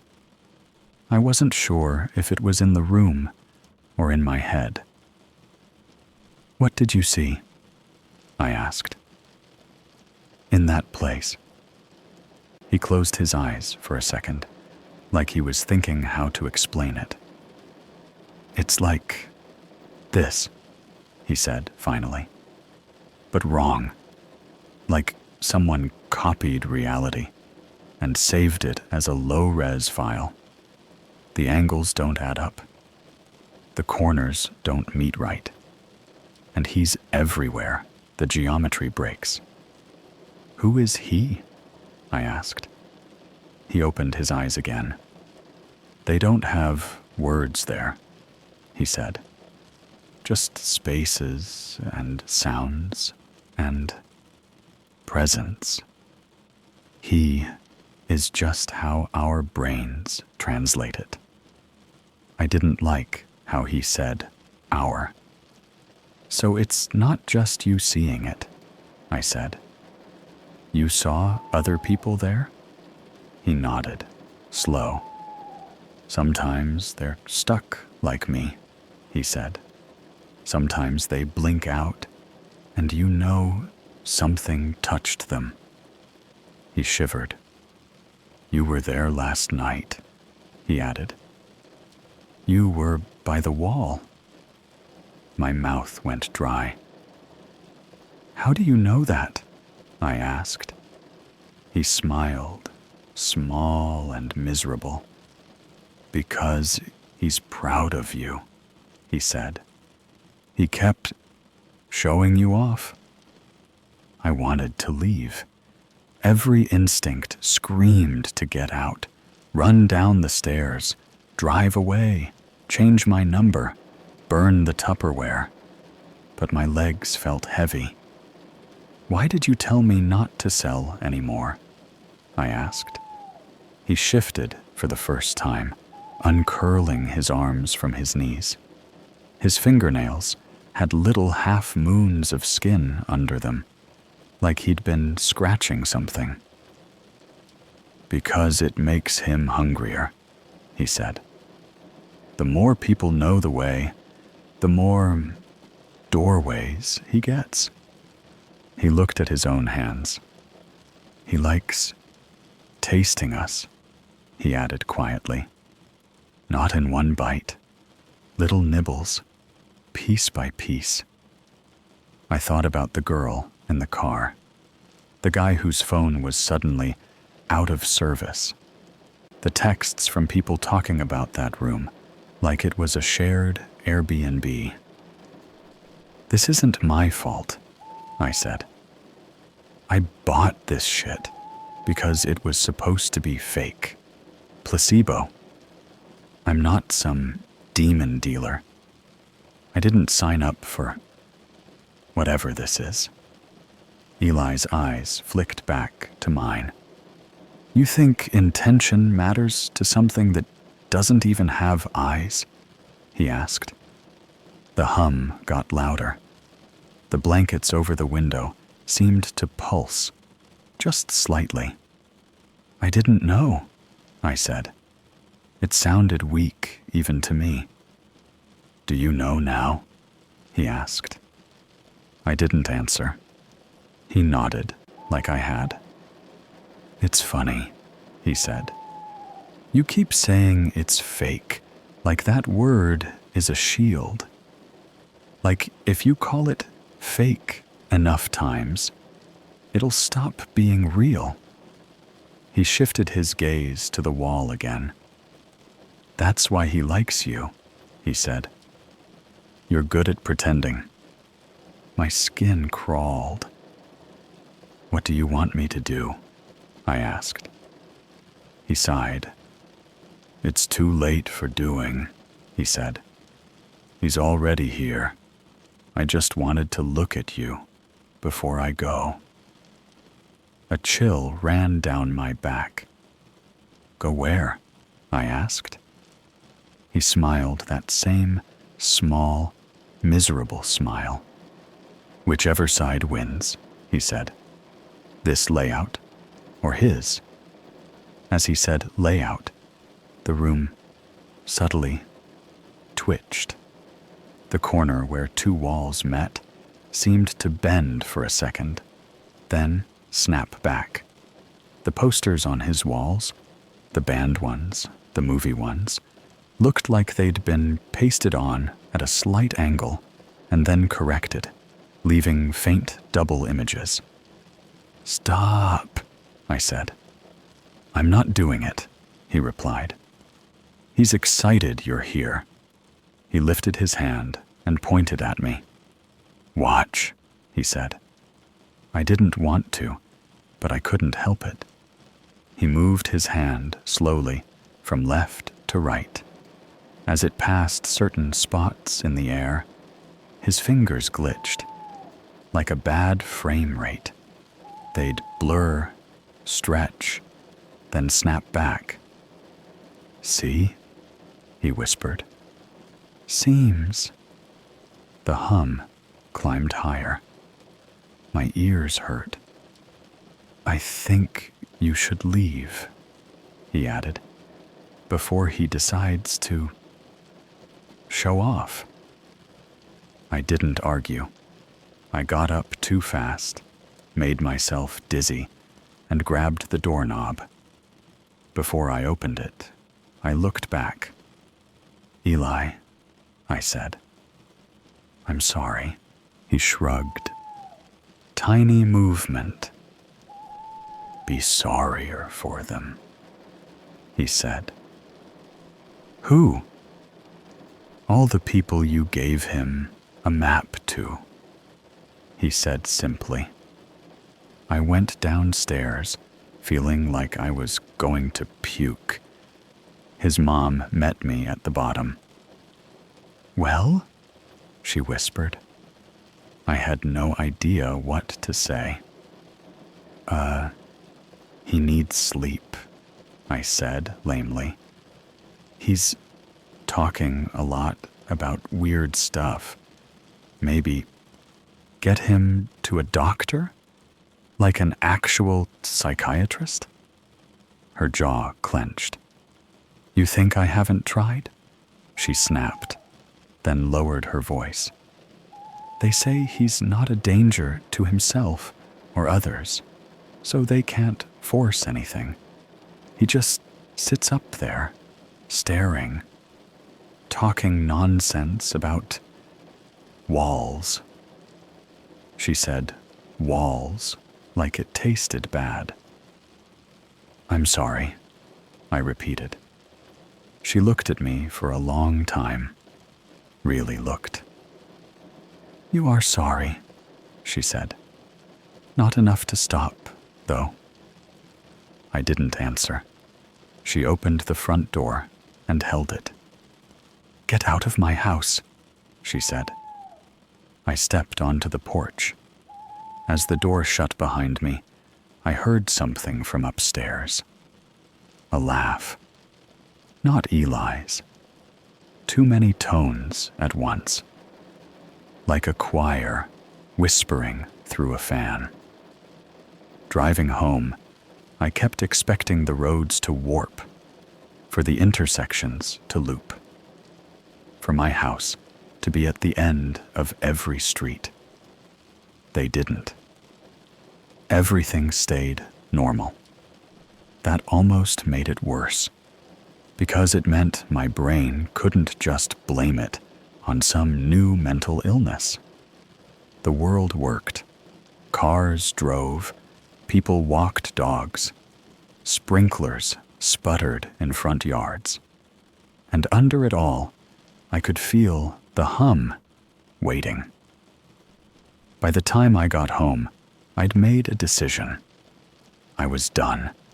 Done pretending this was a normal side hustle. Done taking cash from kids, just trying to forget their crappy lives for a few hours, knowing I might be selling them tickets to something they wouldn't come back from. As soon as I walked in, Kyle looked up from his game. "Yo," he said. "How's our boy? Still vibing with the extra-dimensional wallpaper, or?" "We're done," I said. He paused the game. "What?" "We're done," I repeated. "No more cells. No more BLNK. I'm flushing it." He stared at me like I'd said I was joining a cult. "You're tripping," he said. "We just started making real money. You saw the news? They're already blaming some generic street drug. Could be anything. It's not like it's got our brand on it." "I went to his house," I snapped. "He's gone, man. He's there, but he's not. And that girl from the party? She crashed her car into someone and died after saying he followed her to the store. That's on me. Kyle scoffed. You're not the one who drove, he said. That's not the point. He sighed dramatically and stood up. Okay, look, he said. Maybe we slow down more. Sell only to people who aren't obviously unstable. No newbies, no girls with haunted eyes. We can... I grabbed the Tupperware off the counter. His face changed. Hey, he said. Chill out. We should talk about this. There's nothing to talk about, I said. This is poison. It's nothing, he shot back. That's the whole point. It's like flour. You said so. Yeah, well, maybe flour from hell, I said. I took the container to the bathroom. Dude, he said, following me. If you flush that, it's gone. That's thousands. I don't care, I lied. I opened the lid over the toilet. For a second, nothing happened. Then the hum started. Loud. Like a generator kicking on. The bathroom light flickered. The mirror rattled. The water in the bowl vibrated with tiny ripples. Do you hear that? I yelled over the sound. Kyle's face had gone pale. What the fuck? He muttered. I tilted the container. The powder didn't pour out. It stuck to the bottom, like it was magnetized. When I shook it, it clumped together, slowly peeling from the plastic in thick sheets, like wet plaster. The hum climbed higher. The walls of the bathroom looked like they were breathing. The tiles on the floor seemed to warp, bending inwards toward the toilet. Bro, Kyle said. Stop, stop, stop. He grabbed my arm. What, you scared now? I snapped. I thought it was all in our heads. The powder finally dropped. Not in a smooth flow, but in globs, like it was reluctantly letting go. When it hit the water, it didn't cloud. It dissolved instantly, turning the water this faint, milky color. The hum punched up to a piercing whine that made me clap my hands over my ears. The bathroom stretched. I swear to God, for 1 second, the space between the sink and the door pulled longer, the door drifting away like it was on a conveyor belt. Behind me, in the mirror, something tall leaned over my shoulder. No details, no face, just height and the suggestion of 2 long arms. Kyle screamed. I spun around. There was nothing in the room. The toilet water was clear. The hum cut off. The bathroom snapped back to its normal size, like nobody had touched it. We both stood there panting. You saw that, right? I said. Kyle nodded, eyes huge. Yeah, he croaked. Yeah, I fucking did. Good, I said, because if it was just me, I'd check myself in somewhere. He sagged against the doorframe. We're so fucked, he whispered. I flushed. Nothing dramatic happened. The water swirled, sucked down, refilled. But as it went, I felt something tug, like a thread, pulling at the back of my eyes, stretching into the pipes. For a moment, I had this horrible mental image of that yellow room, now with a tiny little swirling toilet in the corner, and something big crouched over it, slurping. I shook it away. "It's gone," I said. "We're done." Kyle laughed, shaky. "You think it needs the powder now?" he asked. I didn't. That was the worst part. That night, I lay in bed, sober, exhausted, waiting. 10 p.m., midnight, 2 a.m. Every time I felt myself drift, I jolted awake, convinced I'd open my eyes to yellow walls. At some point, my phone buzzed on my chest. Half asleep, I unlocked it. New email. Subject: "Thank you for your business." There was no sender address I recognized, just a string of random letters and numbers. The body of the email was simple. "Your order has been received. Refill schedule. Initial exposure. Complete. Environmental saturation. In progress. Structural integration. Pending. No further action is required on your part. Doors will continue to open automatically. BLNK vendor." Attached at the bottom was a tiny image. I clicked it without thinking.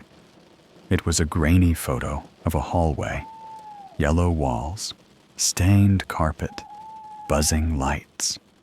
In the center of the hall, far away but too close, something tall stood, with its head bent toward the floor, like it was listening. At the very bottom of the image, almost lost in the noise, was a shape I recognized. Me, standing with my back to the camera, hand on a door handle, looking over my shoulder. The timestamp on the image? Tomorrow's date. I dropped the phone like it burned. The hum started again, rising from the floorboards, the walls, my own chest. I'd flushed the powder, stopped the deals. But whatever I'd been selling, it wasn't just in baggies anymore. It was in rooms, in roads, in people. So yeah, I didn't sleep after that email. I kept the screen brightness all the way up, like light would somehow keep it from being real. That subject line stayed burned into my eyes. "Thank you for your business." And that little checklist: initial exposure, complete environmental saturation, in progress, structural integration, pending. I couldn't stop staring at the attached photo. That hallway, that washed-out color, the shape in the distance, and me frozen mid-turn with my hand on the door. Timestamp: tomorrow. It felt like the world had skipped ahead and was showing me a spoiler I couldn't avoid. First thing I did was wake Kyle up. He'd passed out on the couch with the TV still on some infomercial. I shook his shoulder. "Dude," I said. "Get up. Look at this." He swatted at me. 5 minutes, he mumbled. "Now," I snapped. He blinked a few times, sat up, and squinted at my phone. I watched his face go from annoyed to confused to genuinely scared. "What is this?" he asked. "Email," I said. "No sender, I know." "That thing. It's from the vendor. Or something pretending to be." I scrolled up so he could see the text. He read it twice, lips moving. "No further action is required on your part," he said. That's comforting. He tried to force a laugh. It came out all wrong. Could be a hack, he said quickly. You used that shady browser, right? Maybe the site got your email. Some troll made a creepy little ARG or whatever to fuck with buyers. And how'd they get a picture of me in a place I've never been? I asked. With a timestamp that hasn't happened yet? Kyle opened his mouth, then closed it. After a second, he zoomed in. The resolution was garbage, all static and pixels. But the shape in front of the door was obviously me. My hoodie, my hair, the way I stand slightly hunched, even my shitty off-brand sneakers. Maybe this is the thing Eli was talking about, he said quietly. Like, you were there, but you didn't remember. I didn't like that. Well, cool. Guess I'm scheduled for another visit, I said. Tomorrow. Can't wait. We sat there in silence a minute, the TV buzzing in the background. What if we just don't go near any doors tomorrow? Kyle said. Like at all. Just stay inside. No bathrooms, no hallways, no nothing. Screw work. Screw everything. The dumb part of me actually considered it. Stay in my room, avoid doorways, windows, anything that looked like an exit. Just sit on my mattress and wait out the date like it was a storm. But then my phone pinged again. New text. Unknown number. Avoiding doors doesn't help. Walls are just doors that forgot how to open. I read it out loud before I could stop myself. Kyle's eyes got wide. Put that shit in airplane mode, he said immediately. For once, I actually listened.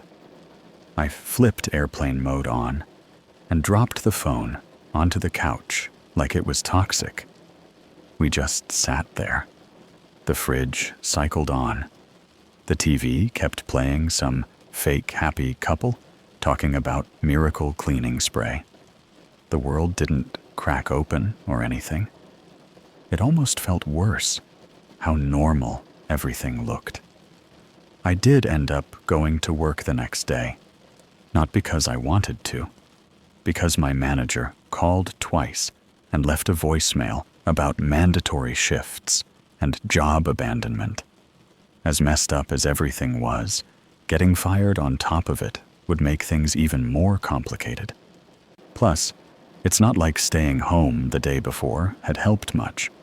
So I told myself, go in, keep your head down, ignore any weirdness. Come home. My stomach was in knots the whole drive. Every intersection looked like the one from Megan's crash. Every turn felt like it might suddenly loop back. But I made it to the store. No warped rows of houses. No endless streets. Just a dumb grocery store with flickering automatic doors and a sun-faded sale sign out front. Inside, though, it felt thicker. The air, the space, everything. Like when it's humid out and you feel resistance just walking. The hum was there from the second I walked in, not blaring, but present. Like the building had developed its own pulse. Yo, one of my co-workers said as I clocked in. You hear about Marco? I looked up too fast. What about him? OD'd or something, he said, like he was reading headlines inside his own head. girlfriend found him standing in the corner of the bedroom, just staring. By the time they got him to the hospital, he was gone. No marks, no nothing. Heart just stopped. He snapped his fingers. My mouth went dry. "You're sure?" I asked. "Her cousin's my cousin's friend," he said. "Close enough?" I thought about Marco's last text. Anyone else seeing that place? "I think I need some water," I said. I headed to the break room before he could say anything else. The hallway to the break room was always annoying. Narrow, no windows, dull gray walls. Today, it felt longer. I could see the door at the end, but it seemed farther than it should have. I kept walking, and walking, and walking. My hands started to sweat. I checked behind me. The entrance to the hallway looked smaller, like it was shrinking away. "You kidding me?" I whispered. I sped up. My footsteps sounded wrong, too loud, and like there was an echo in a space that shouldn't have one. When I finally reached the break room door, I grabbed the handle like a lifeline and yanked it open. Inside, everything was normal. Sad little table, old microwave, vending machine that ate your money. I turned back to the hall. It looked regular again, short, boring. But the hair on my arms was still standing up. While I was filling a paper cup at the sink, my phone buzzed in my apron pocket. I'd turned airplane mode off when I came in, so the scheduling app would work. I regretted that instantly. New email, same weird address. Subject: status update. My thumb hovered for a second. Then I opened it. Environmental saturation. Complete structural integration. In progress. Thank you for your continued cooperation. No attachment this time. Didn't need one. The hum under the fluorescent lights ramped up for just a second, like it was acknowledging the notification. I shut the email app and shoved the phone back in my pocket. I seriously considered walking out right then. But people kept coming in. Someone had to run the registers. And some messed up part of me wanted to see how bad it could get. Like scratching a rash, even though you know you shouldn't. I told myself, one shift. Just one. Things started small. A stacked display of canned soup in aisle 3 looked slightly crooked. Totally normal. But when I went to straighten one can, my fingers sank farther than they should have, like the shelf was a little deeper on that side. I jerked my hand back. No dents, no weirdness, just canned soup. Then I caught my reflection in the freezer doors. For a blink, there were 2 of me. One, slightly delayed, eyes not quite lining up. Customers were off too. A guy stood in front of the cereal, staring at a box of Cheerios like it was a painting. When I asked if he needed help, he said, "It keeps moving away," in this flat voice. A woman walked the same short loop from bread to milk to bread, again, frowning at her cart like items were rearranging themselves when she wasn't looking. Every once in a while, Someone would look up toward the ceiling like they heard a noise. I couldn't, or wouldn't. I kept my head down. Scan, bag, receipt, repeat. The whole time, I felt like someone was leaning over my shoulder. Not enough to see, just enough to feel hot breath if I ever let my brain go there. Around 4 p.m., it got worse. I was bagging for this older guy when the lights flickered. Not just the usual little blink. This time, they went out for a solid 3 seconds. In that dark moment, the hum was all there was. Loud, close, thick. When the lights came back, someone screamed. Everyone in the store flinched and looked toward produce. The scream had come from a kid, maybe 8 years old. Little hoodie, sneakers with light-up soles. He was standing in the middle of the floor, arms rigid at his sides, staring straight up at the ceiling with his mouth open.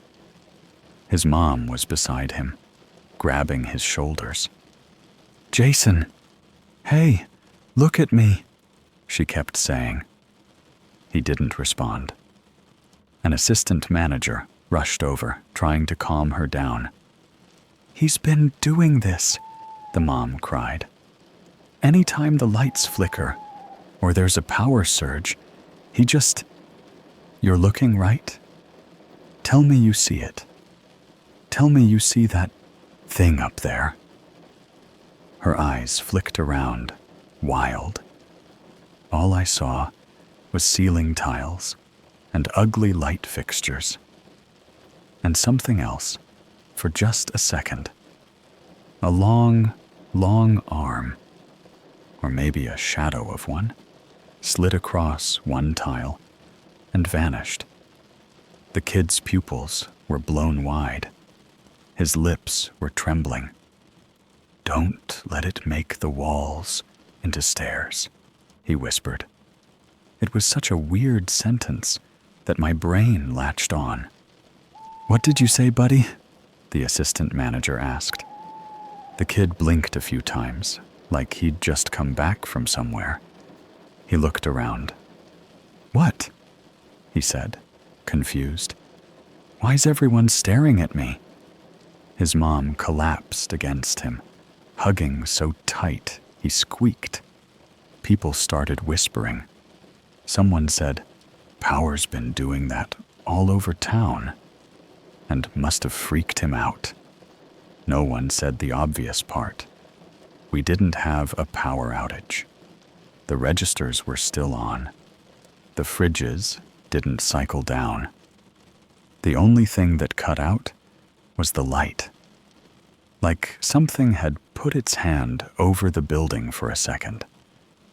I managed to get through the rest of my shift without completely losing it. Manager asked if I could stay late. I said no for the first time ever. He looked annoyed, but he didn't push. Driving home, I noticed little things. Streetlights flickered when I passed under them. House windows looked a hair too tall. A billboard at the edge of town leaned slightly, like something heavy had pushed up from beneath it and settled back down. None of it was call the news weird, just enough to make my skin feel too tight. When I got to our building, Kyle was standing outside, pacing and smoking. He never smoked, not cigarettes. When he saw me, he rushed over. "Do not go inside yet," he said. My heart dropped. "Why? What happened?" He ran a hand through his hair. "I was in the shower," he said. "Normal." Whatever. Suddenly, the water gets super cold, and the curtain starts sticking to me. Like static, but stronger. I pull it back, and the bathroom isn't right. Not right how? I asked. He swallowed. Like I could see the corners bending, he said. You ever look at a drawing with the perspective lines still on it? It was like that. Like someone had put guides all over the room, and they were moving. I pictured my own bathroom yesterday, with the powder, the stretching, the shadow in the mirror. I grabbed a towel and bolted, he went on. By the time I looked back, it was normal again. But I swear to God, for a minute, the mirror was taller than the wall. We both looked up at our apartment windows. Nothing weird, just a dirty building. Any emails? He asked. I pulled out my phone. 2 new messages, both from that same glitched-out address. Subject lines: structural integration. Notice access expanded. My stomach twisted. I opened the first one. Structural integration. 12% increased overlap has been authorized. Please avoid interference. The second: congratulations. Your environment now qualifies for multi-point entry. Accepting new participants. Shared spaces, public venues, transit routes. There were little check marks next to each line, all ticked. There's percentages now, I said, like it's some download. What happens at 100? Kyle asked. We both knew the answer, but neither of us said it. Look, I said, we can't stay out here all night. Let's go up. If it's messed up, we leave. Motel. Anywhere else. Yeah, he said. Great. Because motels are famously not haunted. We went in anyway. The stairwell smelled like cleaning chemicals and old sweat. That weird tug in my ears came back. Pressure change in a place that shouldn't have one. On the second-floor landing, I stopped. The hallway looked exactly like the one in the email attachment. Same shitty color. Same buzzing light at the far end. Even the stains on the carpet lined up. Dude, I whispered. Yeah, Kyle said. You see it too, I asked. Exactly like the picture? Yep. Okay, just making sure I'm not losing it solo. My phone buzzed. I didn't want to look. I knew what it would be. I looked anyway. New email. Subject: appointment confirmed. Arrival on time. Please proceed to the designated door. At the end of the hall, there was a door that hadn't been there before. Our building only had 4 apartments per floor, 2 on one side, 2 on the other. But now, in the middle of the far wall, was a 5th door. No number, no peephole, just flat, off-white paint and a handle. That wasn't there, Kyle said. Nope. What do we do? He asked. Go back down, I said immediately. We turned. There was more hallway behind us. Not stairs, just more of the same faded carpet and doors that didn't belong. My chest tightened. Nope, Kyle said under his breath. Nope, nope, Nope. We walked the other direction. Everything stretched. It wasn't like the world warped in our faces. It was more subtle. The way a loading bar gets farther from full every time you look at it. The exit stayed in sight, but it felt like we weren't getting closer. "Stop," I said finally. "Just stop." We both stood there. The hum was louder up here. It vibrated in my ribs. "You realize what this is, right?"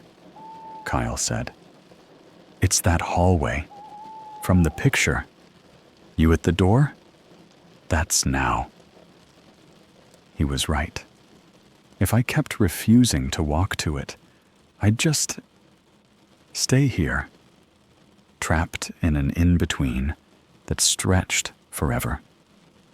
If I went to it, well, that was the other option. "Maybe if I do what it wants, it stops," I said.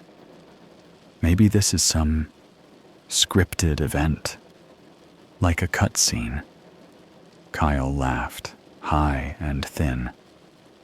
"This is not a video game," he said. "You got a better idea?" He didn't. We walked together toward the door. Every step felt too long. My phone buzzed with each one, like it was counting. I didn't check. When we finally reached the end, standing in front of the blank door, my skin felt like it was vibrating. The handle was perfectly plain. No keyhole. "Don't touch it," Kyle said. "Pretty sure I already did," I said. He frowned. "You haven't," he said. "I've been watching you. You just got here." I swallowed. In the photo, I was already turned toward the camera, hand on the handle. That hadn't happened yet. It was like the world was out of order. "Okay," I said. "When I reach for it, what do you see?" "This feels like a setup to some bullshit," he muttered. "Just watch." I lifted my hand. It shook a little. As soon as my fingers brushed the metal, a wave of cold ran up my arm and into my chest. The hum spiked, then dipped into a lower tone that made my stomach flip. "Dude," Kyle said quietly. "Your hand." "What?" I asked. "It's doubled," he said, "like a bad hologram. You're touching it, and also not." I gritted my teeth and turned the handle. It moved easily. Of course it did. The door opened. It didn't swing inward onto someone's apartment. It didn't swing outward into the hall. It just opened, like a pop-up window on a screen. 1 second, there was hallway. The next, there was that other place, cut into the world like a hole. Same yellow, same buzz, same soaked carpet.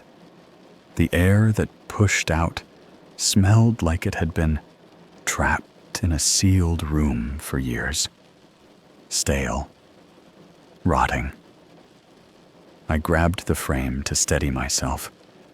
"Close it," Kyle said. "Close it now." My hand wouldn't move.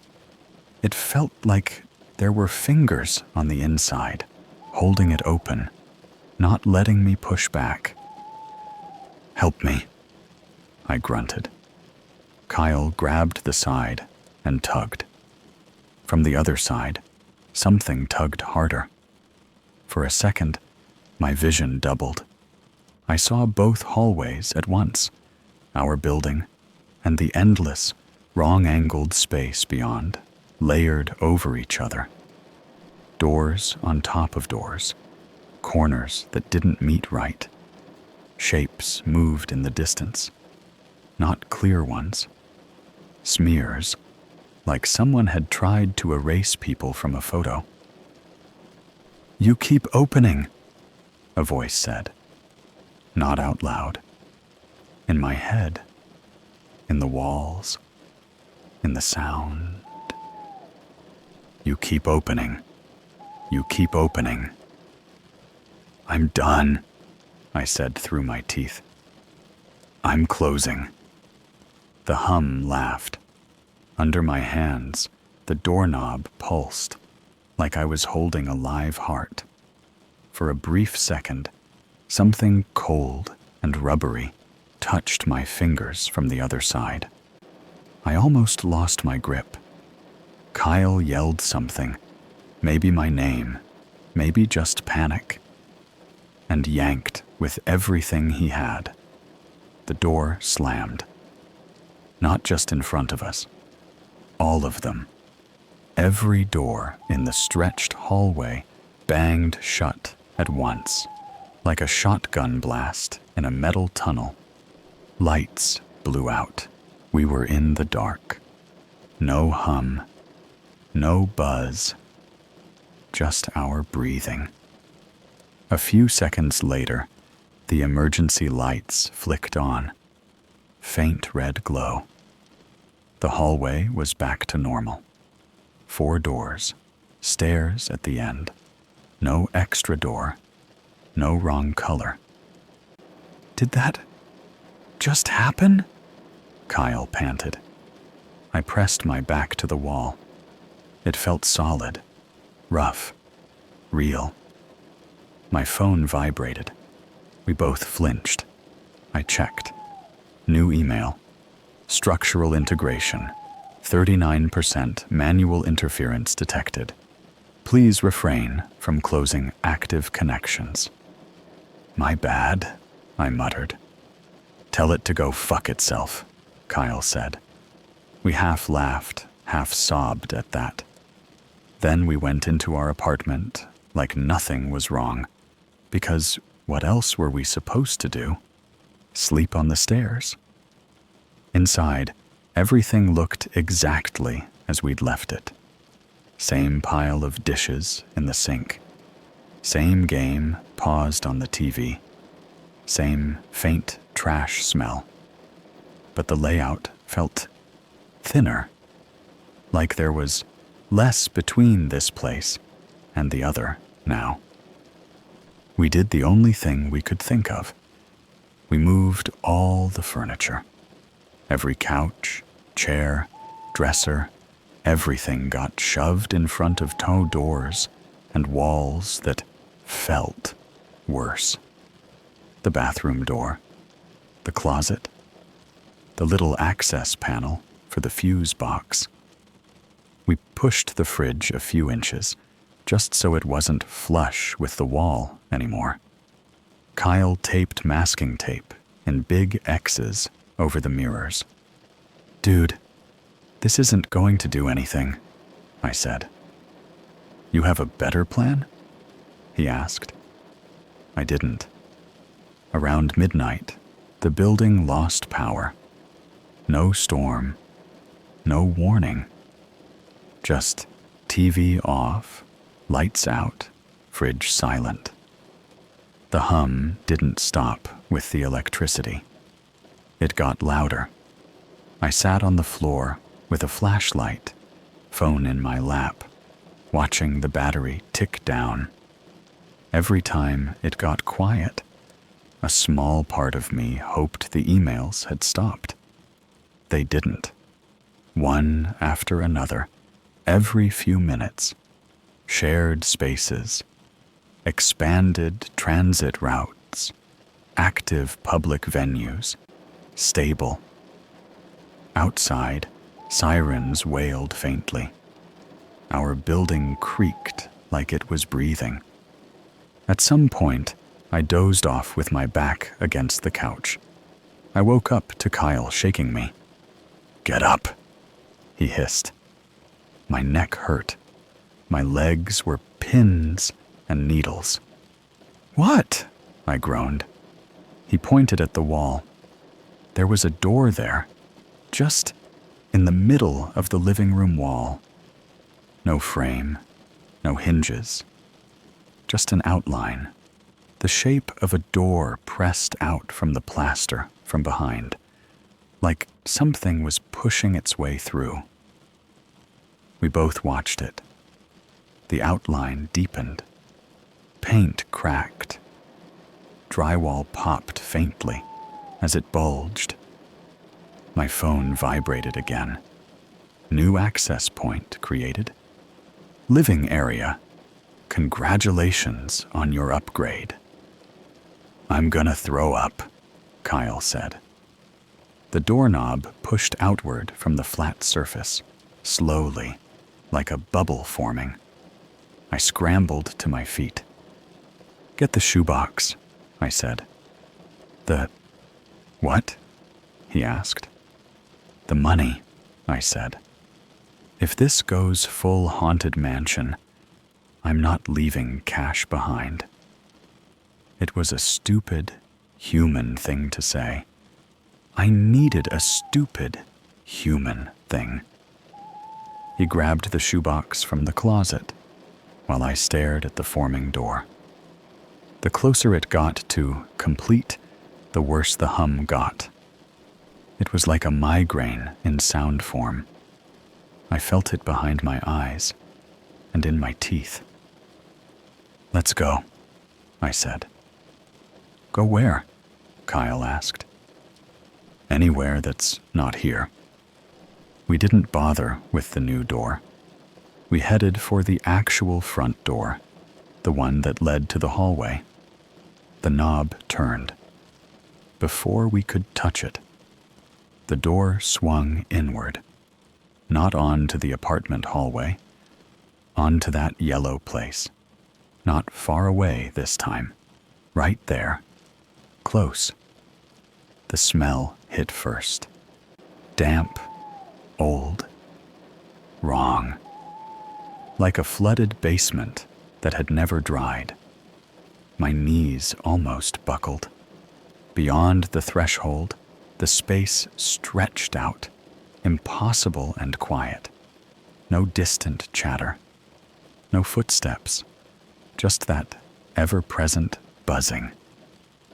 A shape stood just out of full view. Tall, leaning, watching. I couldn't see a face. Didn't need to. Every instinct said, that's what's been writing you emails. Kyle made a strangled noise. Nope, he said. No. He grabbed my arm like he was going to pull me back. Something long and dark slid across the ceiling on the other side, like a shadow made of syrup. I realized, with this weird, detached clarity, that we weren't standing in front of a supernatural door in our apartment. We were standing in front of a perfectly ordinary door that now opened onto somewhere else. And I'd spent the last month selling keys to give it more options. The hum dropped in pitch, like a throat clearing. A voice, not a voice, more like the idea of speech, rolled out. You keep opening. You keep finding me. You keep sending more. My skin crawled. I'm done, I said aloud. No more. We're not doing this. Silence. Then, soft, almost amused. You're finished selling, not sending. Something clicked in my brain. Environmental saturation, structural integration, shared spaces. It didn't need me out there making deals anymore. It had enough. Enough people who'd touched it, breathed it, walked through places it had brushed against. Enough walls that remembered the feeling of being wrong. Enough corners that had bent once and could bend again. It had seeds. "I'm so fucking stupid," I whispered. Kyle shook my arm.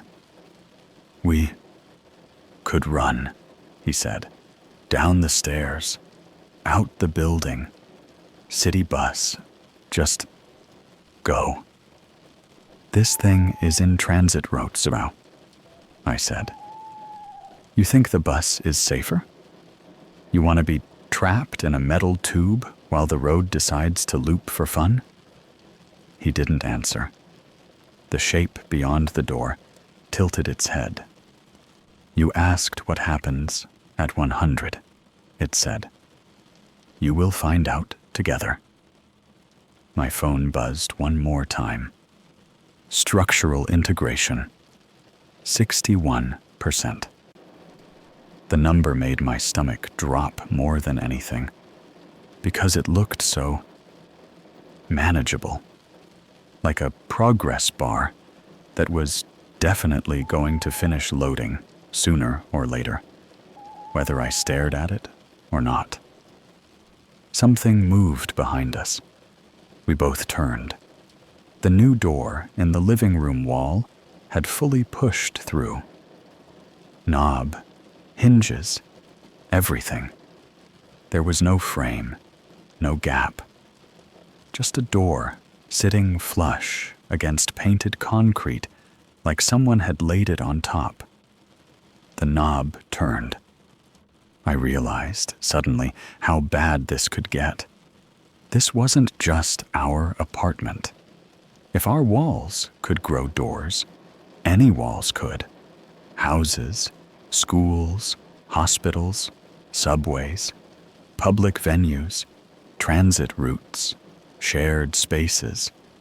Anywhere humans had built places for themselves, this thing could slip a doorway in and wait. "Pick one," it said.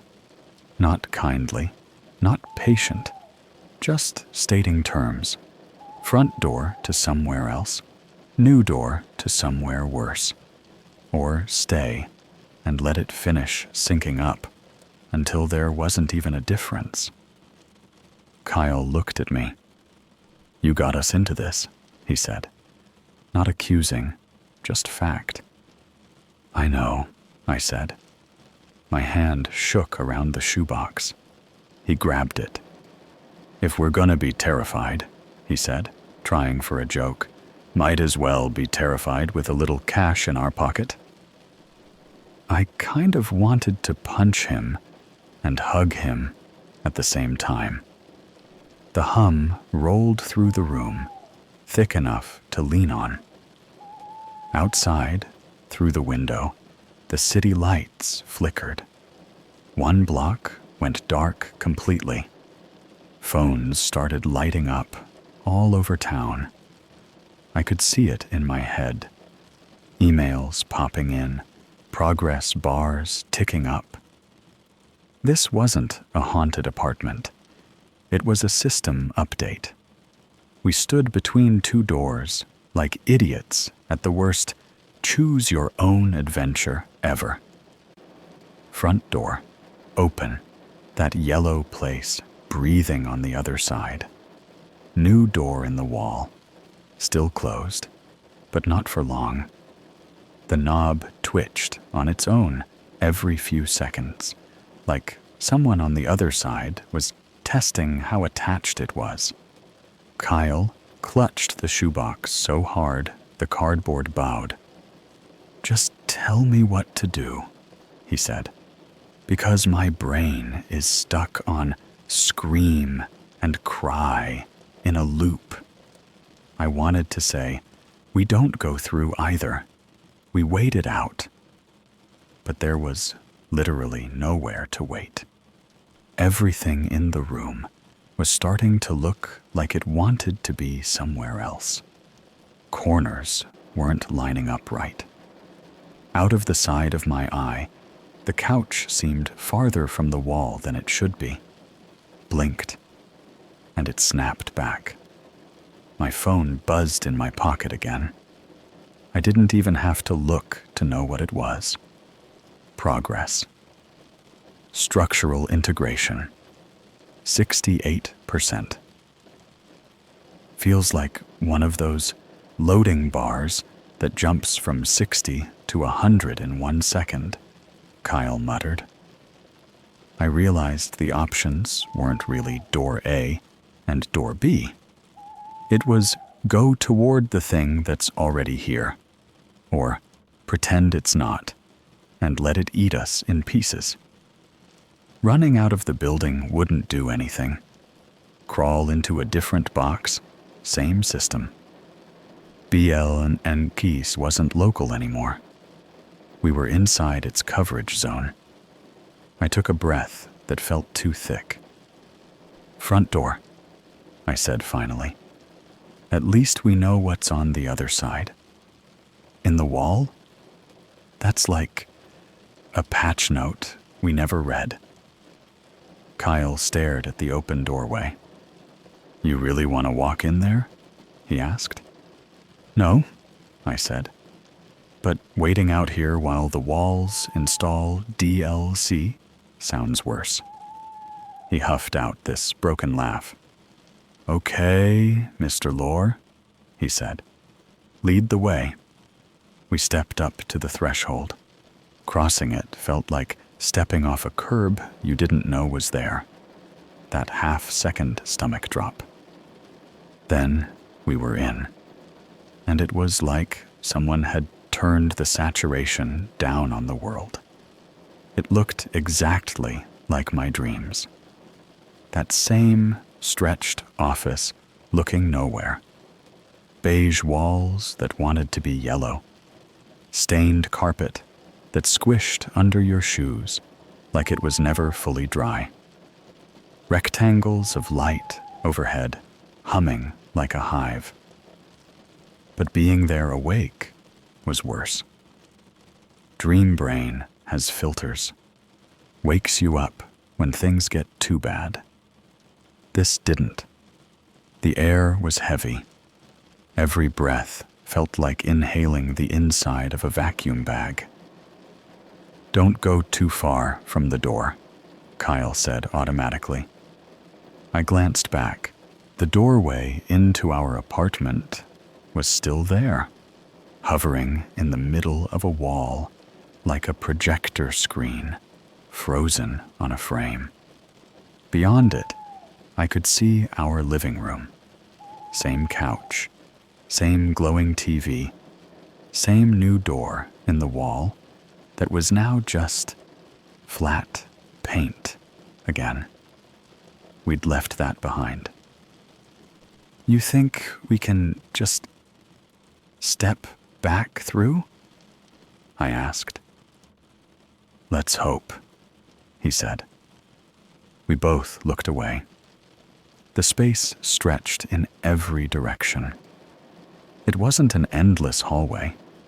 It was more like an office floor, with no furniture, just a maze of spaces that could have been rooms if anyone had bothered giving them a purpose.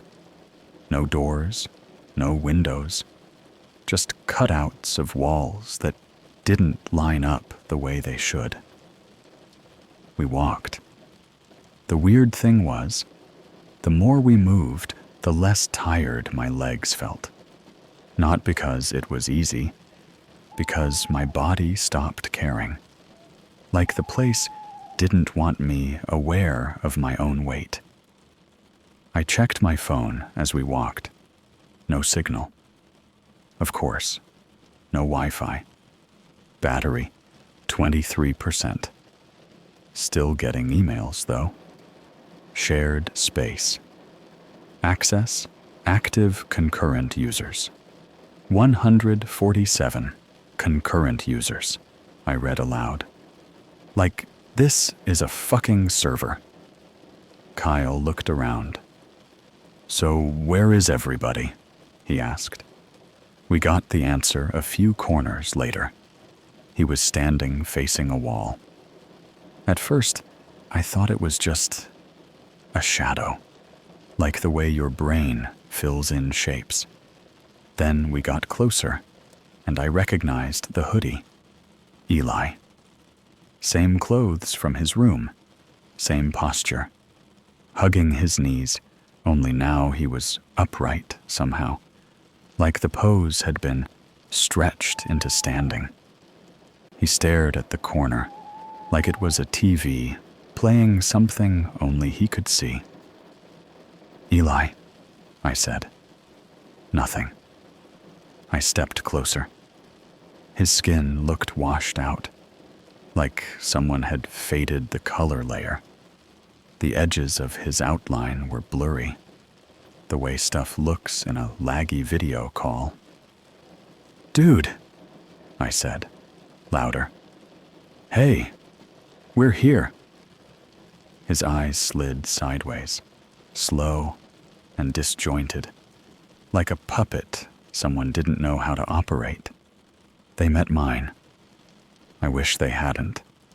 There was no recognition, just this dull awareness, like he knew something was in front of him, but couldn't attach a label. His lips moved. No sound came out. It took a second to realize he wasn't trying to talk to me. He was mouthing something to the wall, repeating it over and over. It was moving the wall. You could see it if you stared hard enough. The corner he was fixed on kept bending, just slightly. Each time, it snapped back to almost normal and left behind a little glitch. Tiny double lines, double shadows, like it was rendering. Suddenly, I didn't want him to talk. I didn't want him to tell me anything. I grabbed Kyle's sleeve. We gotta go, I whispered. He nodded, face white. We kept moving. We saw more of them. A guy in an old band tee I recognized from the skate park, sitting on the floor, running his hand along the baseboard. Every time his fingers passed a certain patch, they flickered. A girl slumped against a column, twitching in tiny loops. Each movement repeated, offset by milliseconds, like a GIF with a glitch. A kid, maybe 13, curled up under one of the lights, hand outstretched, like he was trying to touch the humming. None of them reacted to us. They weren't possessed. They weren't zombies. They were just stuck, like processes running in the background. Concurrent users, Kyle said hoarsely. I checked my phone again. Concurrent users, 161. More every minute. Think this is everyone who took BLNK? Kyle asked. I swallowed. Probably, I said. Plus anyone they dragged along. He rubbed his face. I was joking about this being a server, he whispered. It actually feels like one. Like we're walking through someone's laggy game. He wasn't wrong. The ceiling above us glitched. One of the light panels stretched wider for half a second, then snapped into place. The sound hiccuped. The hum dipped, came back higher, stabilized. Someone's editing, I said. Who? He asked. We both knew. We just didn't know what it looked like. Yet. We walked for what felt like hours. I tried to backtrack at one point, mentally counting the turns we'd made, and immediately lost the trail. You'd think an endless empty place would be easy to map. It wasn't. Hallways doubled back on themselves, without changing direction. Corners folded into other corners. It wasn't random. That's what made it worse. Every twist felt deliberate, like going through a funhouse built by a surveyor. Eventually, we hit something different. A wall that wasn't blank. It was covered in writing. Not in blood or anything dramatic. Mostly pen, marker, some scratched lines. Layer on top of layer, like people had stood here and run out of things to do except carve words into the surface. Some of them were just names. Some were incoherent strings of letters, like someone's brain had had a stroke mid-sentence. Some were sentences that made too much sense. It gets easier to ignore if you stop fighting it. If you look down, you fall. Stop walking. It doesn't like when you look behind things. The hum isn't noise. It's a timer. Under that one, in a different hand, the whole line was blacked out over and over until the marker had bled. Someone didn't like what they wrote, Kyle said. That, or it did, I said. He squinted at a part near the bottom. It only needed one person to start now. It just needs people to keep noticing. Congrats, you're patient zero, he muttered. Don't, I said. He pressed his lips together. A few lines over, something was written in a handwriting that looked familiar. Tight. Messy. It asked if I want to be a door or a room. Under it, door equals quick room equals forever. Door, Kyle said. Door, every time. Yeah, I agreed. Forever sounds like a pyramid scheme. His phone buzzed in his pocket. I stared at him.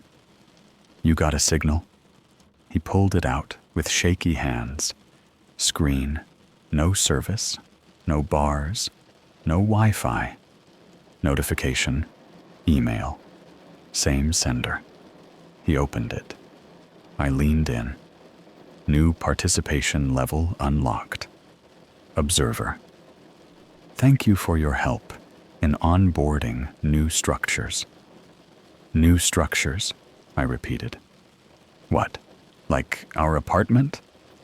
Like anywhere we've gone, he said. Work, parties, the store, all the places BLank got carried. I thought about the little kid in the grocery aisle, the mom begging someone to tell her they could see what her son saw. I thought about how many people I'd handed those capsules to. How many of them had breathed the dust, touched the bags, gone home, hugged friends, leaned against walls. Seeds. A buzzing started behind my eyes. That wasn't just the hum. We kept walking. At some point, long after I'd lost track of how many corners we'd turned, we heard something new. Footsteps. Not ours. Slow. Heavy. Not in a hurry. Coming from somewhere ahead. Kyle grabbed my arm. We hide? He whispered. Where? I whispered back. Behind which identical beige wall? We pressed ourselves into the nearest not-quite corner, anyway. It felt like hiding behind a tree in a parking lot. The footsteps got closer. The hum changed a little with each one, like it was adjusting levels. Something turned the corner. It wasn't a monster, not in the obvious way. It looked like a person wearing an outline of the space. like someone had taken the hallway itself and folded it into a body. No face, just a stretched blur where features should be, like a censored witness on a cheap documentary. The edges of it bled into the air, glitching. It moved like a human, but every step was slightly too late, like it was copying someone else, a fraction of a second behind. As it walked, the walls around it corrected themselves. Cracks smoothed, stains swallowed, corners adjusted. Every place it passed started to look more like it did in my head when I thought, room. "Oh," I whispered. "That's why it calls it integration. It's installing itself." Kyle gripped my hoodie. The thing stopped. We hadn't made any noise that I could tell. We were barely breathing, but it turned its head toward us, slow and jerky, like it wasn't used to having one. The blur where its face should be tilted. "You're early," it said. It didn't use a mouth. The words just shaped around the hum. I tried to say, "Early for what?" and my throat closed. The thing didn't seem to need my input. "You kept opening," it said, "faster than scheduled. You accelerated deployment." Scheduled? I managed. It took a step closer. From up close, I could see what made up its skin. Writing. All those words from the wall, layered and wrapped and scrolling. Emails, too. Little chopped bits of text running along its surface, like code. I caught a fragment. "Thank you for your business," written over. "I didn't mean to over. It isn't fake. It was always going to happen," it said. "You just sped it up. Efficient. Rewarded." "Rewarded how?" Kyle croaked. It tilted its head again. "You get to be awake while it finishes," it said. "Most don't." It gestured behind us. We turned. All the people we'd passed before were closer now. Not physically. The space had folded. Eli in his corner. The redhead with her empty stare. Marco, hand on an invisible rail. The kid under the light. They stood in a loose circle around us, facing away, each locked onto some bit of wall that didn't align. "They are anchors," the thing said, "holding reference points for the change." It looked back at me. "You are an origin." My stomach turned. "I didn't know," I said. "When I bought that shit, when I sold it, I thought it was nothing." It shimmered. If I didn't know better, I'd say it was amused. "Placebos are not nothing," it said. "Belief is not nothing. You bought the invitation. You sold the explanation. The materials are irrelevant." Words that sounded like they should be on a TED Talk from hell. "So what now?" I asked. "You finish whatever this is, and we all get uploaded? Deleted? What?" It took another step. The hum ramped up. "Now?" it said. "We sync." My phone vibrated again, buzzing so hard it hurt. Structural integration, 83%. The number climbed faster as I watched. I looked up. The walls were getting sharper. edges smoothing out like someone was running a finger around a clay model. The longer I stared, the more right it looked. That scared me more than anything. "Can we stop it?" Kyle blurted. I don't know. Burn something. Break something." The thing's head twitched, glitching from side to side for a second. "You can slow," it said. "Cannot stop." "How do we slow?" I demanded. It paused. For the first time, it seemed to hesitate. "The more you describe, the slower it writes," it said. "Observation resists implementation. Naming pulls power from shaping." It took another step. "Talk, then," it said. "Tell them." Kyle frowned. "Tell who?" he asked. The thing's blur face tilted, like it was looking past us. "Anyone who still thinks their walls are just walls," it said.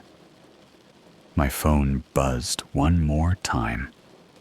New interface enabled. Story. The thing raised an arm. Its hand was just static. It touched my chest lightly. It felt like sticking your finger in an outlet and getting a memory instead of a shock. For a second, I saw my own life from an outside angle. Job, apartment, Kyle. The first time I clicked that stupid listing. The capsules lined up. The cache. Eli's recording. All of it compacted into a file. "Send it," the thing said. "Every word slows me down. Every detail drags on deployment." "Why would you want that?" I asked, dazed. It shimmered again. "Want is irrelevant," it said. "Balance is required. Too quick, and structures reject. Too slow, and structures degrade. Friction is a feature. You are friction." It stepped back. The hum dropped a notch. "Tell it," it said. "Call it fake. Call it story. Make them think they are safe. That slows more than fear." I realized, with a weird, cold clarity, that this thing had been using the same trick the whole time. It made me think I was selling nothing. Selling fake. That was the hook. Now it wanted me to sell a creepypasta. Same move, different packaging. "You're asking me to be marketing," I said, almost laughing. "You already are," it said. "Finish the job." On my phone, an app I'd never installed opened. Blank text box. Title line. Little upvote arrow icon in the corner. "Deliver," it said. Then, like someone hit a switch, everything around us warped. For a blink, I was in our living room again. Door gone. Walls normal. Kyle on the couch, breathing hard. For another blink, I was back in that yellow space, surrounded by frozen bodies and shifting lines. For another, I was in aisle 6 at work, the hum blending with the store music. It kept cycling, faster and faster, like someone flicking through channels. The only thing that stayed consistent was the phone in my hand and the empty text box. "Dude," Kyle said, voice distant and close at the same time. "I think it's putting us back." "Or forward," I said, "or sideways." My fingers moved without me really deciding to. Opened the text box, titled it. I bought fake drugs from the dark web and started selling them for money. I made so much LOL familiar, right? I started typing. Everything you've read so far. Every stupid decision. Every sale. Every voicemail. Every hallway. Every email. Eli. The girl. Marco. The kid. The thing in the walls. The more I wrote, the more the buzz around me lagged. Like typing itself was dragging its code through mud. Words scraped out of my head and onto the screen. At some point, Kyle's voice came through like bad audio. "You really gonna post that?"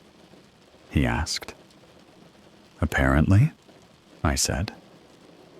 "You heard the man. Balance. People are gonna think you're full of shit," he said. "Good," I said. "That's the idea." I kept typing. I don't know how long I've been writing. Time here doesn't stick. Sometimes I look up, and I'm in my room, ceiling stain in the corner, trying very hard not to look like an extra door. Sometimes I'm on that endless floor, light humming overhead. Anchor people in their corners, whispering code to the seams. Sometimes I'm in the store, scanning groceries for customers who blink a little too slow. Sometimes I see that outline thing adjusting a wall, smoothing it, making it more real in a way I hate. Every time the buzzing gets too loud, my phone vibrates. Structural integration, 93%. Then, later, 94%. It creeps up between paragraphs. I keep typing because I don't know what happens when it hits 3 digits. Maybe everything pops like a bubble, and we wake up in a slightly different version of the same world, never remembering it was any other way. Maybe half the doors in your house suddenly open onto wrong angles and humming. Maybe nothing big happens. Maybe it just settles in, like mold behind drywall. Silent, invisible, slowly eating. If you're reading this, it means one of two things. It let this through because it wants you to file it under weird story on the internet and move on. This is its friction. It's using you the same way it used me. Letting you doubt slows it down just enough to not break the toy. Either way, you're here now. You read about the room, the hum, the walls, the door. You pictured them. That's all it needed from me at the start. One picture in my head and a bag of fake dust. You just installed the picture part. Sorry. Check your house tonight. Not dramatic. Don't tear it apart. Just notice. Does that hallway feel longer when the lights are off? Did that corner always look slightly off when you stare at it too long? Are your walls the exact same color you remember? Or does it look a tiny bit more like cheap beige carpet under office lights? Do you ever wake up standing in a place you don't remember walking to, heart racing, a hum in your ears that you can't find the source of? If yes, maybe do what I'm doing. Talk. Type. Describe. Name all the ways your space still feels like yours. Describe every scratch on your door, every chip in the paint, every time your floorboard creaks the same way. Pin them down with words. Slow it. Make it work for the change. Make it earn every inch. If you don't, well, my phone just vibrated again. Structural integration, 99%. The hum is so loud right now, I feel like my thoughts are underwater. Kyle's in the next room, or the next corridor, or the next whatever. I can hear him talking to himself, or to it, or to both. The thing hasn't come back in person since it told me to write. Doesn't need to. It's in the walls, in the hallways, in the little glitches you're already explaining away. My battery's at 4%. I'm gonna hit post as soon as I finish this sentence. Not because I think it saves me. It won't. I'm just trying to throw a little sand in the gears before whatever happens at 100% rolls over all of us.